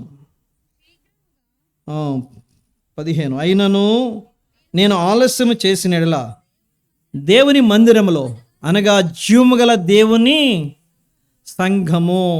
కాబట్టి ఇక్కడ మందిరమన్న ఆత్మీయ మనం ఆలోచన చేస్తే మనం దేవుని ఆలయం అని చెప్పుకుంటున్నాము. దేవుని ఆలయంలో ఏముండాలంట? జీవం ఉండాలి. జీవము గల దేవుని సంఘం. కాబట్టి మనలో జీవము కలిగి ఉండాలి. కొన్నిసార్లు ఎండిపోయినటువంటి జీవాన్ని కలిగి, ఎండిపోయినటువంటి అనుభవాన్ని మనం కలిగి ఉంటున్నాం. అలాంటి వారం కాకుండా మనం ఎలా ఉండాలని ప్రభు కోరుతున్నాయంటే ఆ జీవాన్ని మనం చూపించే వారంగా ఉండాలి. చాలాసార్లు ఈ జీవము లేనటువంటి పరిస్థితులు మనం కలిగి జీవించే వారంగా ఉంటున్నాం. యోహాను రాసిన మొదటి పత్రిక 3వ అధ్యాయము 14వ వచనం. యోహాను రాసిన మొదటి పత్రిక 3వ అధ్యాయము 14వ వచనం. మన సహోదరులను ప్రేమించుచున్నాము గనుక మరణములో నుండి జీవములోనికి దాటి ఉన్నామని ఎరుగుదుము. ప్రేమ లేనివాడు మరణమందు నిలిచి ఉన్నాడు. తన సహోదరుని ద్వేషించువాడు నరహంతకుడు. ఏ నరహంతకుని యందును నిత్య జీవం ఉండదని మీరు ఎరుగుదురు. కాబట్టి మనం ఎలాంటి వారం ఉండాలని దేవుడు కోరిన? ప్రేమ కలిగి. కాబట్టి ఎవరిని ప్రేమించాలి? మనల్ని మనం ప్రేమించకుండా బాగానే, మన తోటి వారిని మనం ఏం చేయాలంట? ప్రేమించే వారంగా ఉండాలి. ఒకవేళ అలాంటి వారంగా మనం ఉన్నట్లయితే మనం ఎవరమంట చెప్పాలా? జీవము గలవారము. లేకపోతే ఎవరు? మనం ఎండిపోయినటువంటి వారమే. కాబట్టి జీవము గల వారంగా ఉండాలంటే మనము మన తోటి సహోదరులు మనం ఏం చేయాలంట? ప్రేమించే వారంగా ఉండాలి. ఎన్నోసార్లు మన తోటి సహోదరులను మనం ఏం చేయలేకపోతున్నాము? ప్రేమించలేకపోతున్నాం. దేవుడు అంటే చాలా ఇష్టం. దేవుడు అంటే నేను ఎంత ప్రేమో నాకని చెప్తాం. పక్కన సహోదరుని ప్రేమించకపోతే ఎవరిని ప్రేమించలేనట్టు ఇక్కడే రాయబడుతూ వచ్చింది. 4వ అధ్యాయము 20వ వచనం. ఎవడైనను నేను దేవుని ప్రేమించున్నానని చెప్పి తన సహోదరుని ద్వేషించినలా అతడు అబద్ధికుడగును. తాను చూచిన తన సహోదరుని ప్రేమింపనివాడు తాను చూడని దేవుని కూడా, కాబట్టి తాను చూడని దేవుని ప్రేమింపలేడు. 21వ వచనం. దేవుని ప్రేమించువాడు తన సహోదరుని కూడా ప్రేమింపవలనను ఆజ్ఞ మనం ఆయన వలన సహోదరుని కూడా ఏం చేయాలంట? ప్రేమించాలి. యోసేపు అన్నలు యోసేపుని ఏం చేయలేదు? ప్రేమించలా. ఏమైపోయినారు? ఎండిపోయారు. కరువులో 42వ అధ్యాయంలో, కాబట్టి కరువులో చిక్కుకున్నారు వారు. ఐగుప్తులో ధాన్యం ఉందని విన్నాము, మరి పోయి అక్కడ ధాన్యం కొనుక్కురండి అని చెప్పాడు కొడుకులతో. ఎండిపోయిన జీవితం ఏర్పడుతూ వచ్చింది. కారణం ఏంటంటే తన సహోదరుని వారు ఏం చేయలేకపోయినారు? పగపెట్టుకున్నారు. మరి పగపెట్టుకున్నారు, మరింత పగపెట్టుకున్నారు. 37 అధ్యాయం చూస్తే ఆదికాండంలో అసూయపడ్డారంట. చివరకు ఆయన ఏం చేశారు? అమ్మేశారు ఐగుప్తులకు. ఎప్పుడైతే వారు సహోదరుని ప్రేమించలేదో వారి జీవితాలు ఎండిపోవడం ప్రారంభిస్తూ వచ్చాయి. కరువు వచ్చేసింది భయంకరంగా. కాబట్టి తినడానికి తిండి లేదు వారికి. ఇలాంటి పరిస్థితుల్లో 42వ అధ్యాయం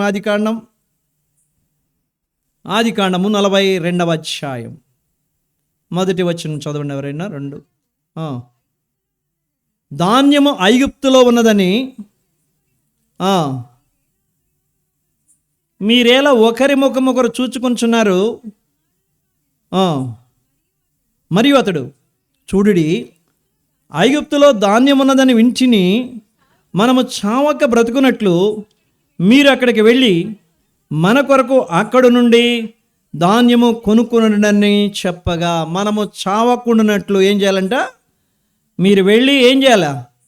ధాన్యము కొనుక్కొని రావాలి. ఎండిపోయారు, పరిస్థితి అయిపోచేసింది. వాళ్ళు వెళ్ళకపోతే చచ్చిపోయేవాళ్ళే. కాబట్టి ఎన్ని రోజులు బ్రతుకుతారు ధాన్యం ఆహారం లేకుండా? ఎందుకు ఇలాంటి దుస్థితి వచ్చింది వీరికి? తమ సహోదరుని వారు ఏం చేయలేదు? ప్రేమింపలేదు. ఆదికాండం 4వ అధ్యాయంలో కూడా. కాబట్టి ఏశావు క్షమించండి, కయ్యూను తమ్ముడైనటువంటి హేబేల్ని ఏం చేయలేదు? ప్రేమించాలి, చంపేశాడు. అరే, తమ్ముని అర్పణ అంగీకరిస్తే ఏం చేయాలి? ఈయన సంతోషించాలా? అంటే సహోదరు మీద ఏం లేదు, దీనికి ప్రేమ లేదు, ద్వేషం పెంచుకున్నాడు, పగ పెంచుకున్నాడు. పైకి చక్కగా మాట్లాడుతున్నాడు. కొంతమంది పైకి చక్కగా మాట్లాడతారు, పక్కకి వెళ్ళిన తర్వాత నసలు చిట్లు ఇస్తూ ఉంటారు, కన్ను గీడుతూ ఉంటారు. ఒక బొమ్మ నేను చూశాను, అది ఏ బొమ్మో కానీ పోస్టరే, వాల్ పోస్టరే. ఆ వాల్ పోస్టర్లో ఒక మొహమే ముందుకి నవ్వుతుంది, ఒక మొహమే వెనకాల ఎక్కిరిస్తూ ఉంది. ఒకటిదే మొహం, వెనక్కి తిప్పేసాడు, ముందు వేసాడు. అంటే మనం ఎలాంటి వారమంటే చూసినప్పుడు చక్కగా నవ్వినట్టు మాట్లాడతాం, కానీ అవతల పోయింది వాడ పనికి మళ్ళీ వాడు ఊరకనే అట్లా అనకపోతే బాగోదని ఊరకనే ఏం చేశాను? ఒక నవ్వు ఇసిరా. కానీ నిజంగా అంతరంగంలో ఉందా ప్రేమ అంటే? కాబట్టి కయ్యను అంతే, తమ్ముతో చక్కగా మాట్లాడాడు, ఏమి కనపడకుండా. దేవుడు కనపడుతుంది కానీ ఆయన కనపడినవులా. అయితే దేవునికి తెలియదా? సహోదరుని చంపేశాడు. తమ్ముడు ఎక్కడున్నాడంటే, నేను వానికి కావలి వాననా అని చెప్తూ వచ్చాడు. చివరకు దేశ దిమ్మరైపోయిన వాడుగా, ఎక్కడ అడుగు పెడితే అక్కడ ఐరన్ లెగ్ అయినా, ఎక్కడ అడుగు పెడితే అక్కడ పంటలు పండట్లా. అప్పటి వరకు పండే పొలం ఏమైపోతుంది? పంట మానేస్తుంది. మనవాడు లెగ్ అంత లెగ్. కారణం ఏంటి? సహోదరుని ఏం చేయలేదు, ఆయన ప్రేమించలేదు. కాబట్టి మనము కూడా ప్రేమించలేకపోతే మన జీవితాల్లో కూడా మనము కూడా ఏమైపోతామంటే ఎండిపోయే పరిస్థితి మనకు ఏర్పడు. కాబట్టి జీవం ఉండదు.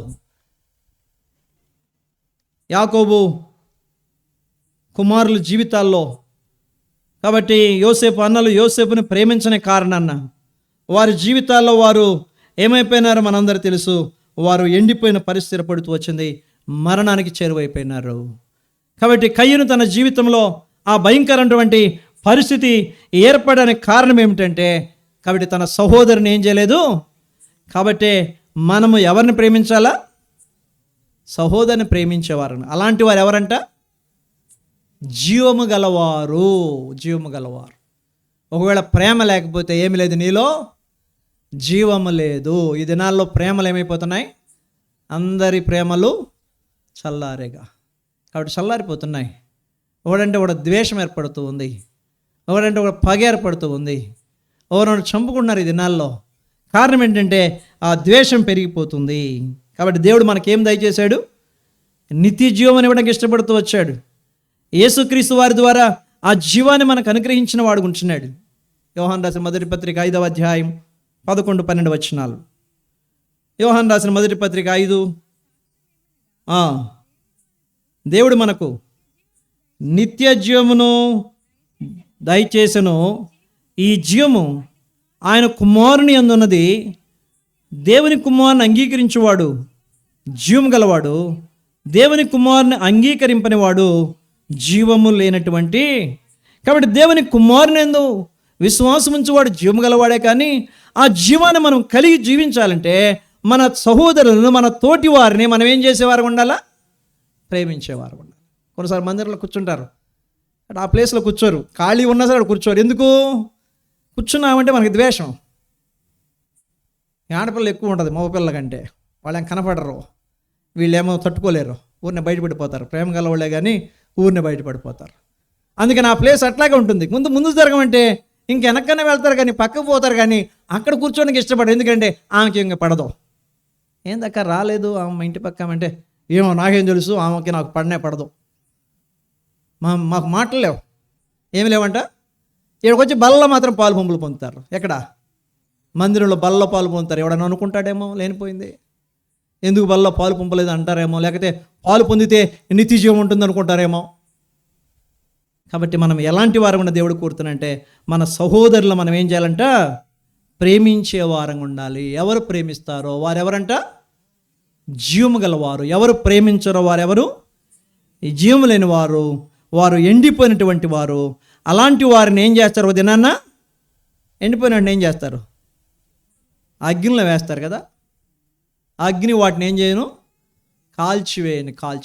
ఇప్పుడంతా అగ్ని కొరకే సిద్ధపరచబడుతుంది, ఎవరిని కాల్ చేస్తుందో.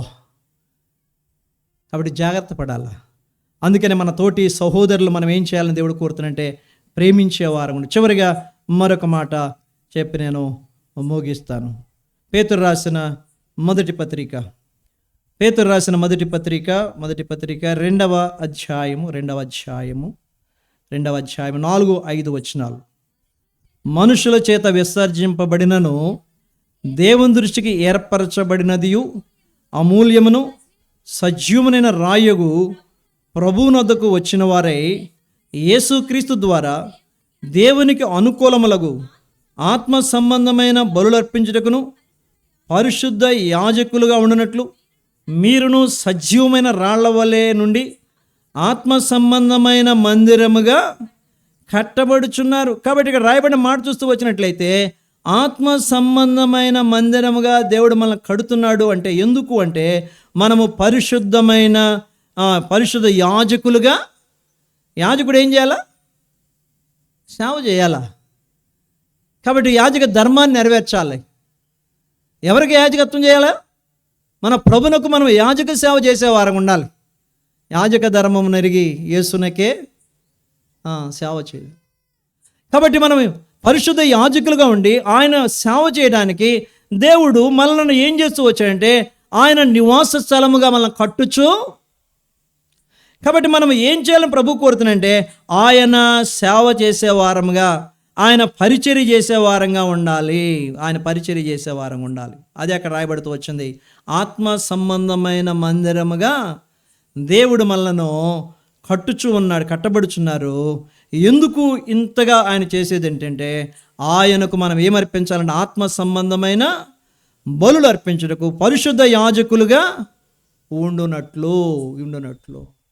నీ ప్రియ ప్రభుని సేవకై అర్పించుకోనివే పవిత్ర నా మీరు సేవించుడాయననే పవిత్ర ప్రజలైన మీరు సేవించుడాయననే. కాబట్టి ఆయన సేవ చేయాలి. మనం పరిశుద్ధ యాజకుల గురించి సేవ చేయాలా? మేమెందుకు సేవ చేస్తాం? సేవకు ఏమైనా సమర్పించుకున్నామా? సేవ చేసుకునేది ఎవరంట? సేవకుడు చేసుకుంటాడులే, ఆయన యాజకుడు కదా, ఆయన సేవ చేసుకుంటాడంటారు. ఆరాధన చేసేటప్పుడు, అయ్యా రాజులనే యాజక సమూహం మమ్మల్ని చేసావు, పరిశుద్ధ జనముగా చేసావు, కాబట్టి యాజకులుగా చేసామని ఆరాధన చేస్తాడు కానీ ఏం చేయడు? ఈ యాజక సేవ చేయడు. ఆరాధన ఎంత అబద్ధమో వదిన కూడా చెప్పినట్టున్నాడు అన్న. కాబట్టి ఆరాధన చేస్తూ ఉంటాం కానీ ఆరాధనలో వల్లించిన మాటలు మన క్రియలలో కనబడట్లా. ప్రభు మనల్ని ఎందుకు ఏర్పాటు చేసుకున్నాడంటే, ఆయన పరిచర్య. యేసుక్రీస్తు వారే ఏం చేశాడు? పరిచర్య చేశాడు. ఎవరైనా దేవుని కుమారుడు. కాబట్టి అందుకని మత్తయి సువార్త 20:28 ఈ మాట రాయబడుతూ వచ్చింది. మత్తయి సువార్త 20వ అధ్యాయం 28వ వచనం చదవండి. మనుష్య కుమారుడు పరిచారము చేయించుకుంటకు రాలేదు కానీ పరిచారము చేయుటకును అనేకులకు ప్రతిగా విమోచన క్రైదనముగా తన ప్రాణమునిచ్చుటకు మనుష్య కుమారుడు ఎందుకు వచ్చాడంట? పరిచారము చేయించుకొనుటకు. ఏం చేయాలని ఇష్టపడ్డాడు? పరిచారం చేయడానికి. అందుకని యోహాను సువార్త 13వ అధ్యాయంలో ఆ భోజన పంక్తిలో ఆయన ఏం చేశాడు? లేచాడు, పై వస్త్రం అవసరం పెట్టేశాడు, తువాలు నడుమును కట్టుకున్నాడు, పళ్ళెంలో నీళ్లు పోసాడు, కూర్చున్నాడు పాదం దగ్గర. శిష్యుల పాదములు కడుగుటకును కట్టుకున్న తువ్వాలుతో తుడుచుటకును ఏం చేశాడంట? మొదలు పెట్టెను. కాబట్టి ఎలాంటి పరిచర్య? కాబట్టి నీవు నేను చేయగలుగుతున్నామా అని.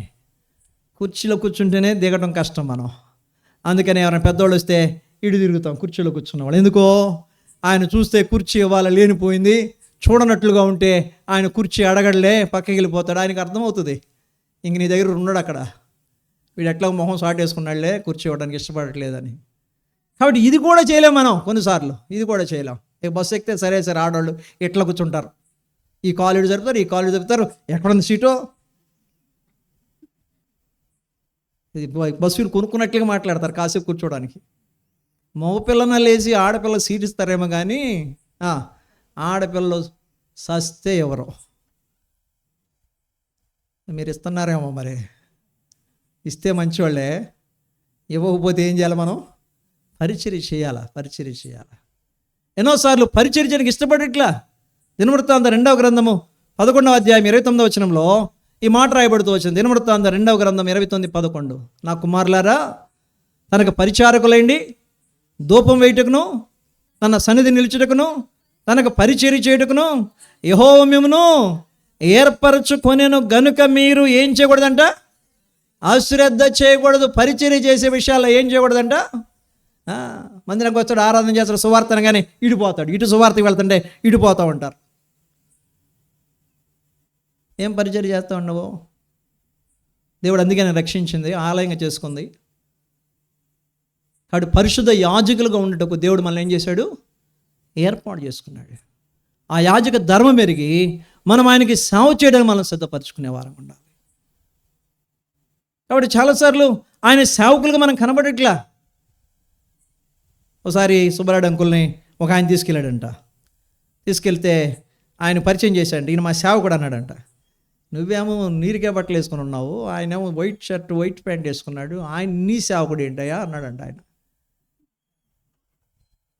అది కాదండి, మా సేవకుడు మా సంఘానికి. కాబట్టి ఎవరంటే సేవకులు అంటే మనుషుల సేవకులు కాదు. ఎవరు సేవకులు చేయాలా? దేవుని సేవ చేయాలి. ఇదైనా మనుషుల సేవ చేస్తున్నాం చాలాసార్లు. కాబట్టి దేవుని సేవ చేయడానికి దేవుడు ఏర్పాటు చేసుకున్నాడు. అందుకొరకే ఆయన ప్రాణం పెట్టాడు, రక్తం కార్చాడు. ఆయన ఈ లోకంలో ఆ పరిచర్య చేస్తూ వచ్చాడు. ఎంతగా తగ్గించుకున్నాడు. పరిచర్య చేయాలంటే ఏం చేయాలంట? తగ్గించుకోవాలి. ఎంతవరకు తగ్గించుకున్నాడు యేసుప్రభువు వారు? పాదముల మట్టుకు తగ్గించుకున్నాడు. కాబట్టి నీళ్లు పోసి పళ్ళెంలో శిష్యుల పాదములు ఏం చేశాడు?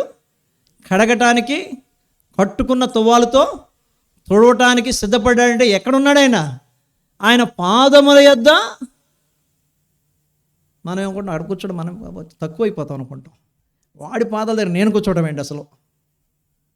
కొన్నిసార్లు కూర్చోవడానికి ఇష్టపడం, తగ్గించుకోవడానికి ఇష్టపడం. అందుకని మనం ఎప్పుడు చూసిన గొర్రెతో ఒక బెత్తుల్లాగా ఇంతే ఉన్న ఎదుగు బొదుగు ఉంటలా. దేవుని వాక్యం సెలవిస్తుంది, తాను తగ్గించుకున్నవాడు హెచ్చింపబడును, హెచ్చించుకున్నవాడు తగ్గించబడును.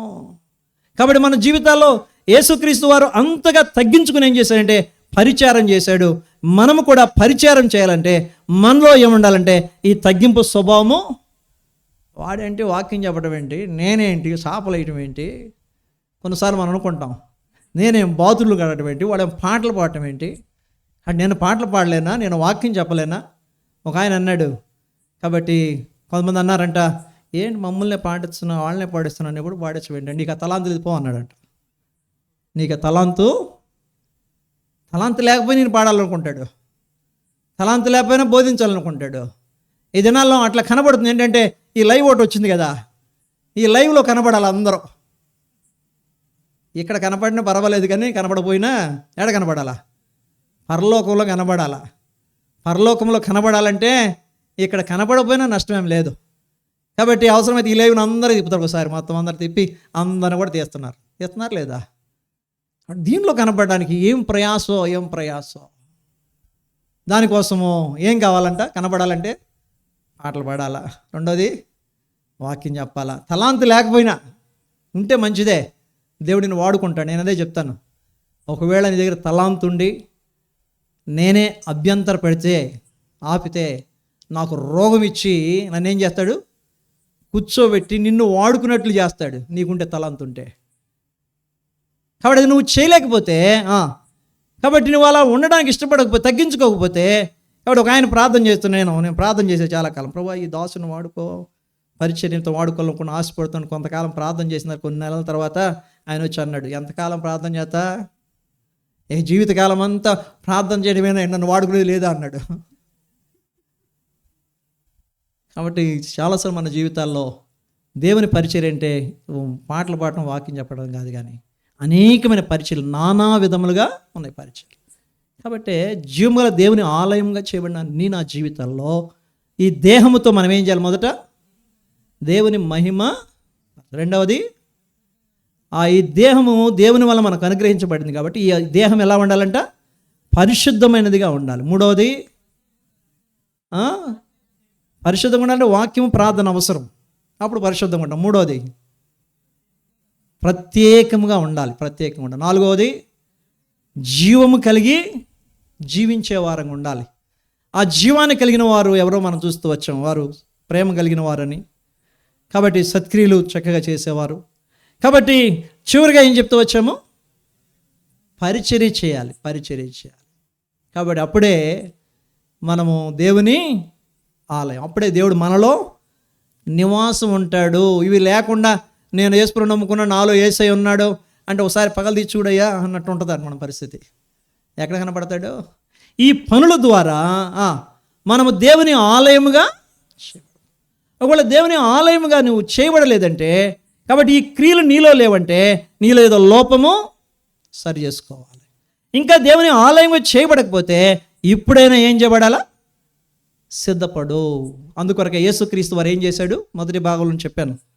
కాబట్టి అమూల్యమును, నిర్దోషమును, నిష్కళంకమునగు వంటి గొర్రెపిల్ల వంటి క్రీస్తు రక్తాన్ని నీ కొరకు, నా కొరకు విమోచన క్రైదనముగా ఆయన చెల్లించాడు. ఎవడు కూడా మనల్ని విమోచించువాడు లేడు, ఒకే ఒక్కడు ప్రభువైన యేసుక్రీస్తు వారు. ఆ యొక్క క్రైదనమంతా ఆయనే చెల్లిస్తూ వచ్చాడు. అది చాలా అమూల్యమైనది, అది ఎక్కడ దొరికేది కాదు. నీ యొక్క ధనమంతా వెచ్చించిన, కాబట్టి ఆ యొక్క దేవుని ఆలయం నువ్వు చేయబడలేవు, కొనుక్కోలేవు. ఈ లోకం ఎన్నైనా కొనుక్కోవచ్చేమో కానీ, బిల్డింగ్స్ కొనుక్కోవచ్చేమో కానీ. కాబట్టి ఈ మధ్యకాలం ఒక పెళ్ళయింది, ఎవరైనా బోడంత ఆస్తుంది, అంబానీ. ప్రపంచం అంతా కొనుక్కున్నాడేమో కానీ దేవుని మాత్రం ఏం చేయలేడు. కాబట్టి ప్రభు కొనాలి మనం. కాబట్టి ఆయన నిన్ను కొంటాడు, నువ్వు ఆయన కొనే స్టేటస్ నీకు లేనే లేదు. నిన్ను కొనడానికి ఆయన ఏం చెల్లించాడు? అమూల్యమైన రక్తాన్ని చిందించాడు. ఇంకా ఆ రక్తం నువ్వు కడగబడకపోతే నువ్వు దుష్టుని సంబంధమే, దుష్టుని నివాస స్థలంగా ఉన్నావు. ఒక దినాన నిత్య అగ్నిలోనికి పడవేయబడతావు. ఎవడు నిన్ను తప్పించ. ఇదే మిక్కిలి అనుకూల సమయం, నేడే రక్షణ దినం. ఇంత గొప్ప రక్షణ నిర్లక్ష్యం చేసిన ఎలాగూ తప్పించుకోలేవు. మోకరించండి.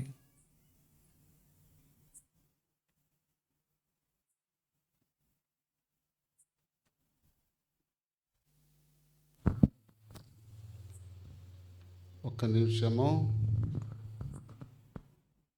ఈ వాక్య వెలుగులో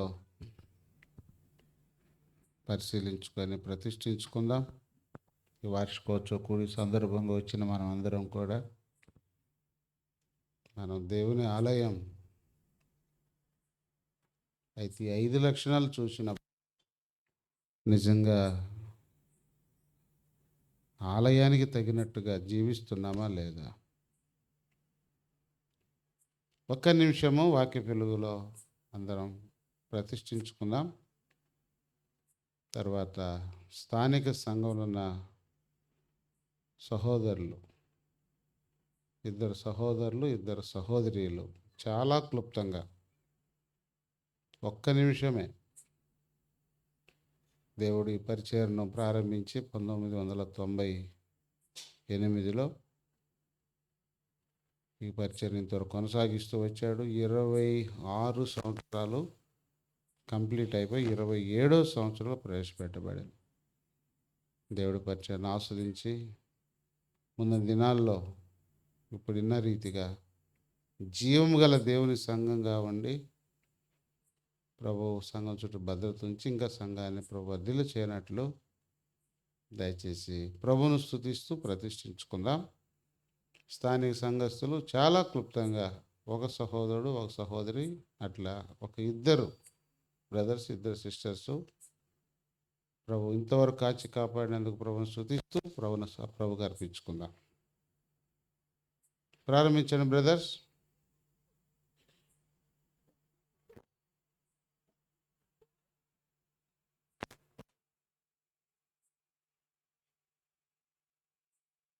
అక్కైపాలెం బ్రదర్స్.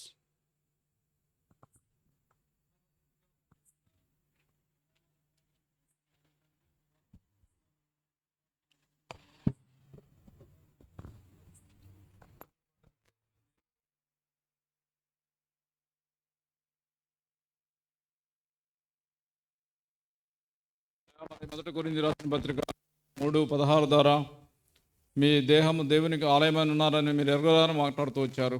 అవును తండ్రి, ఒకప్పుడు నేను మరి లోకస్థితిలో ఉన్నాను, మరి అపవాది బంధకంలో ఉంటూ వచ్చాను, హృదయంలో అనేకమైన తండ్రి చెడు తలంపులు నేను మీ దాల్సుల ద్వారా తీసుకొచ్చిన లేఖనాలను బట్టి వందనాలు. అవును తండ్రి, నేను అలాంటి స్థితిలో ఉన్న నన్ను వెతికి రక్షిస్తానికి మీరు ఈ లోకానికి నాయన మా కోసం ఈ లోకానికి వచ్చి మీరు సిలువలో చేసిన త్యాగాన్ని బట్టి బలియర్పణను బట్టి నన్ను తండ్రి నాయన మనం కొనుక్కున్నారు. మీరు మీ సొత్తు కాదు వెలిపెట్టి కొనబడిన వారని రాయించారు.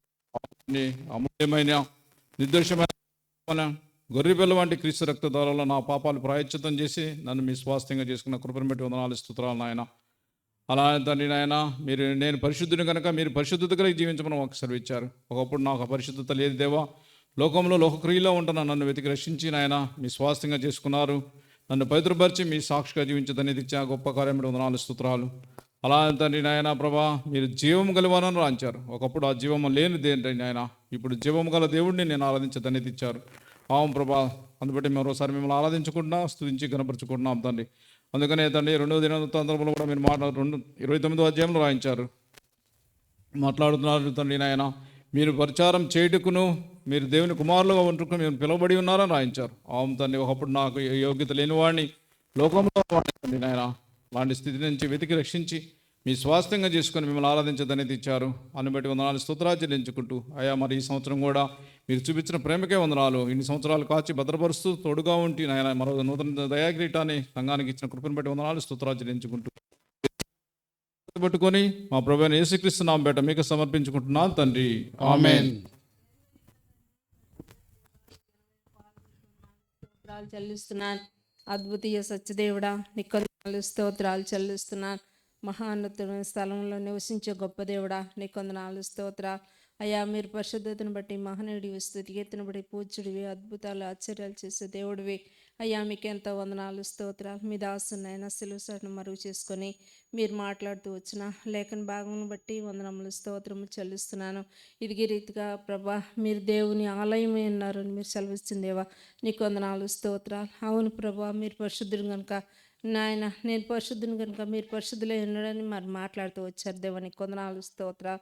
అదే రీతిగా ప్రభా, నా తండ్రి ఇదిగో నా ప్రభా,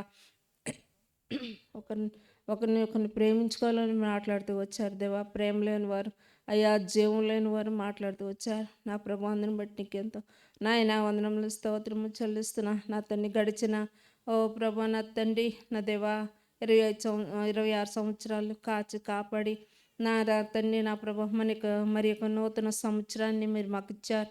దయా కిరీటంగా అయ్యా ఎర్మన్ పట్ల దయచేస్తూ వచ్చారు. అందుని బట్టి నీకెంత వందనములు స్తోత్రములు చెల్లిస్తూ యానివర్సరీ విషయంలో ప్రభా మీరు చేసిన నాయన గొప్ప కార్యాన్ని బట్టి నీకు వందనములు స్తోత్రములు చెల్లిస్తూ ఎన్నో మేలులు ఎన్నో ఉపకారములు మీరు చేస్తూ వస్తున్నాను. నా దేవా, నేనేమిచ్చి రుణం తీర్చగలనయ్యా. మీరు ఇచ్చిన రక్షణ పాత్ర చేపుచ్చుకొని నా కొద్ది స్థుతి ఆరాధన మీకు అర్పించి ప్రార్థిస్తున్నాను తండ్రి, ఆమేన్.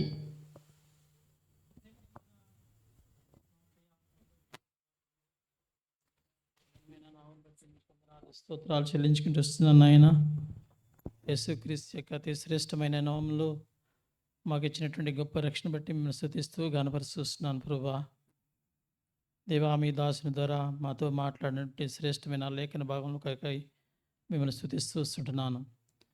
ఆత్మీయ జీవితంలో ప్రభువా, మరి మీ ఎడల మా ఉద్దేశంలో ఏ రీతిగా ఉండవలెనో ఓ దేవా, మీరు మాకు బయలుపరుస్తూ వచ్చినందులకై మీకు కృతజ్ఞతాస్తులు స్తోత్రములు చెల్లించుకుంటూ వస్తున్నాను.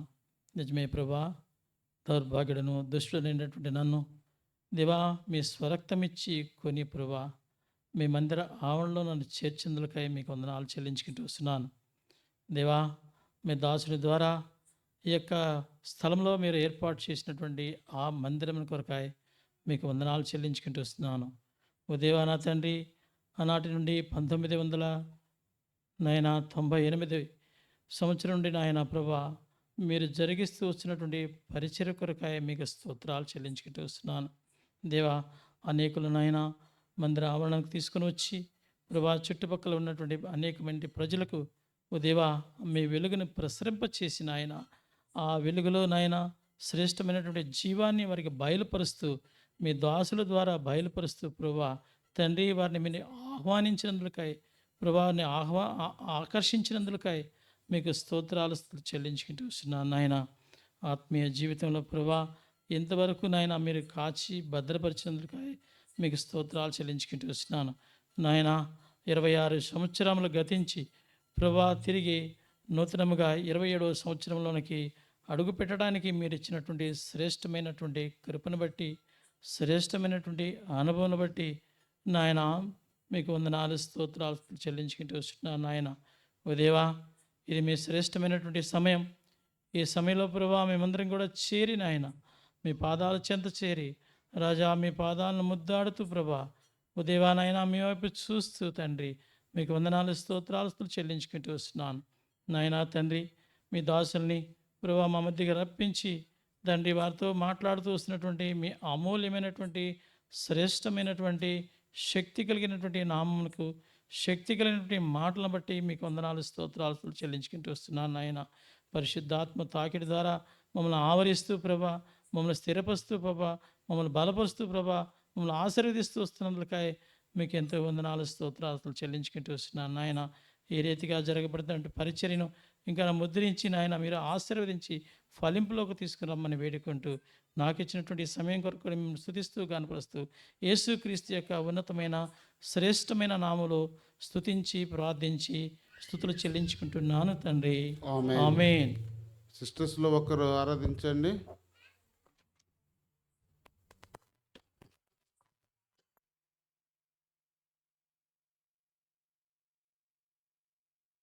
మధ్య నివసించే దేవా మిమ్మల్ని స్థుతిస్తూ ఆరాధిస్తూ పూజిస్తూ కొనియాడుతున్నాను.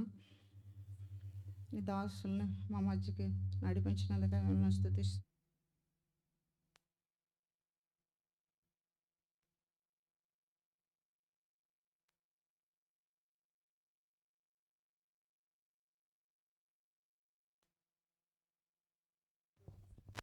పూజిస్తున్నాను తండ్రి. సంవత్సరం మరొక కాపాడుకుంటూ మరొక దయా కిరీటాన్ని మాకు ఇచ్చినందుకు మిమ్మల్ని స్థుతిస్తున్నాను. ఎన్నో విధాలుగా సంఘం ఎన్నో పరిస్థితులు ఎదుర్కొన్నప్పుడు కూడా మా మధ్య ఉండి మహాదేవుడుగా ఉండి మమ్మల్ని నిలబెట్టి మా మధ్య ఎన్నో కార్యాలు జరిగించిన గొప్ప దేవుడు అని మిమ్మల్ని స్థుతిస్తున్నాను. ఈ పరిచర్య అంతటువంటి మిమ్మల్ని స్థుతిస్తున్నాను దేవా. అంత మాత్రం కాదు దేవా, ముందు కూడా జీవం కలిగిన సంఘముగా తీర్చిదిద్దే దేవుడు అని మిమ్మల్ని స్థుతిస్తున్నాను. పరిమితి లేని కార్యాలు జరిగించే గొప్ప దేవుడు అని మిమ్మల్ని స్థుతిస్తూ మీరు చేసిన మేళ్ళు ఉపకారాలు అన్నిటి బట్టి మిమ్మల్ని స్థుతిస్తూ నా ప్రభు అయిన యేసుక్రీస్తు నామంలో స్థుతించి ప్రార్థించి అడిగి వేడుకుంటున్నాను తండ్రి. ఆమేన్.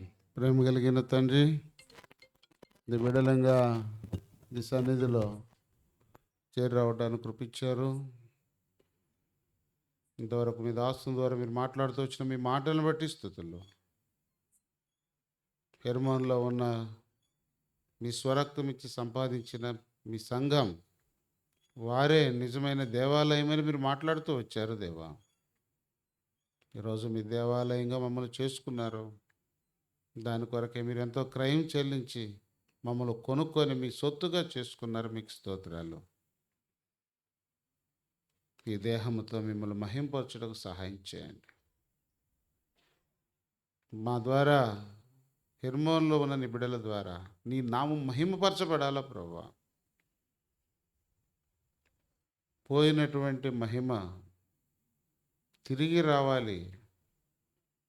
నిజమే,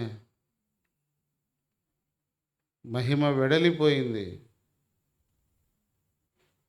జీవితాలు సరిగా లేని కారణాన ఏలి కాలంలో ఈరోజు మా జీవితాలు బహు జాగ్రత్త కాపాడుకుంటూ సహాయం చేయండి. ఈ చీకటి లోకములో ఈ జనము మధ్య మీకు మహిమ తీసుకొచ్చే వారు ఉంటూ సహాయం చేయండి. సొలొమోను మరలా మందిరం కట్టి ప్రార్థన చేసినప్పుడు మరలా మహిమతో నింపబడింది. ఈరోజు నీకు మహిమ తీసుకొచ్చే బిడ్డలంగా మేము జీవించడానికి కృపను అనుగ్రహించండి. మేము వచ్చి ప్రభు వల్ల పాలు పొంది ఆరాధన చేసి వెళ్ళటం కాదు, కానీ నీ పరిచర్య చేసే దేవాలయముగా, సంఘంగా నన్ను మమ్మల్ని ఉంచండి ప్రభు. ఏదో ఆచార అలవాటు రీతిగా కాక మేము నిన్ను సేవించుటకు సహాయం చేయండి. ఆ విధంగా ప్రభు ఇక్కడ స్థానిక సంఘం మాత్రమే కాదు, మేమందరము నీ వాక్యం విన్నాం, సరిగా మేము సేవించలేకపోతున్నాం, క్షమించున్నాం.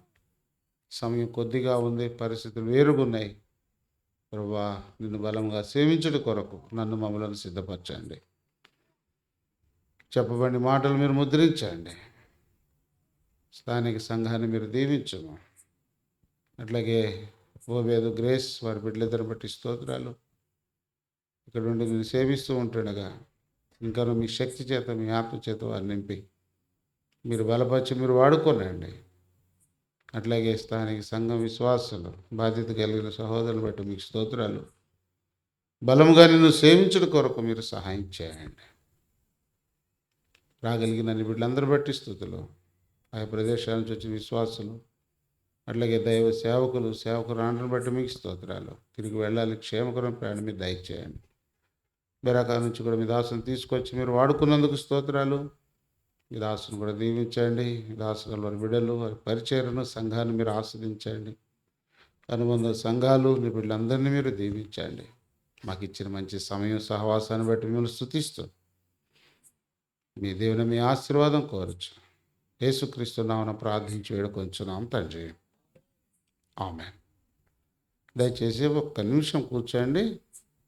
ప్రకటనలు విన్న తర్వాత ఆశీర్వాదంతో ముగించుకుంటాం. ఓబేదుక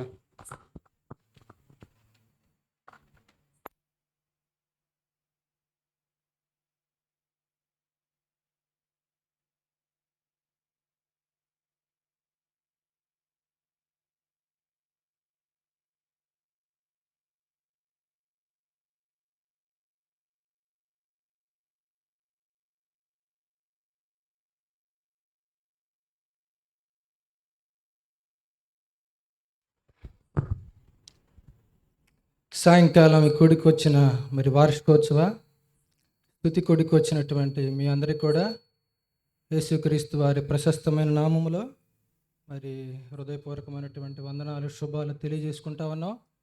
మరి కూడికి అయిపోయిన తర్వాత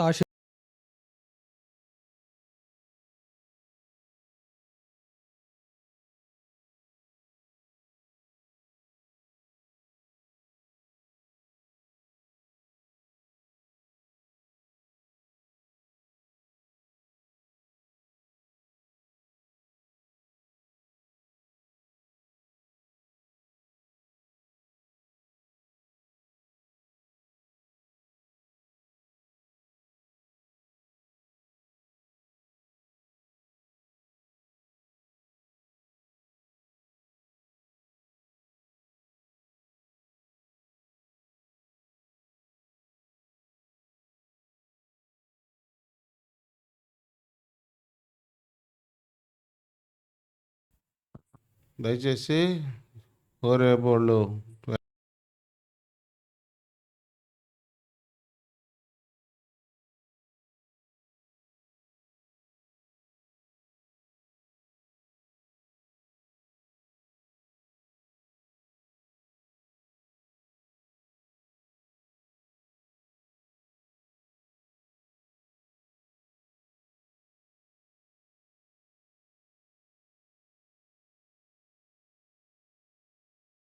ఆశీర్వాదంతో ముగించుకుందాం.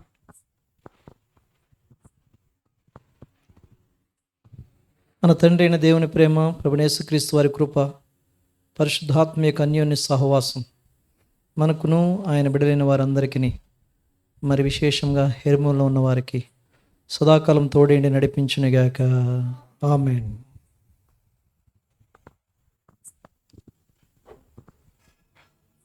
దయచేసి సేవకులు సేవకులండి లోపల ఆల్రెడీ టేబుల్స్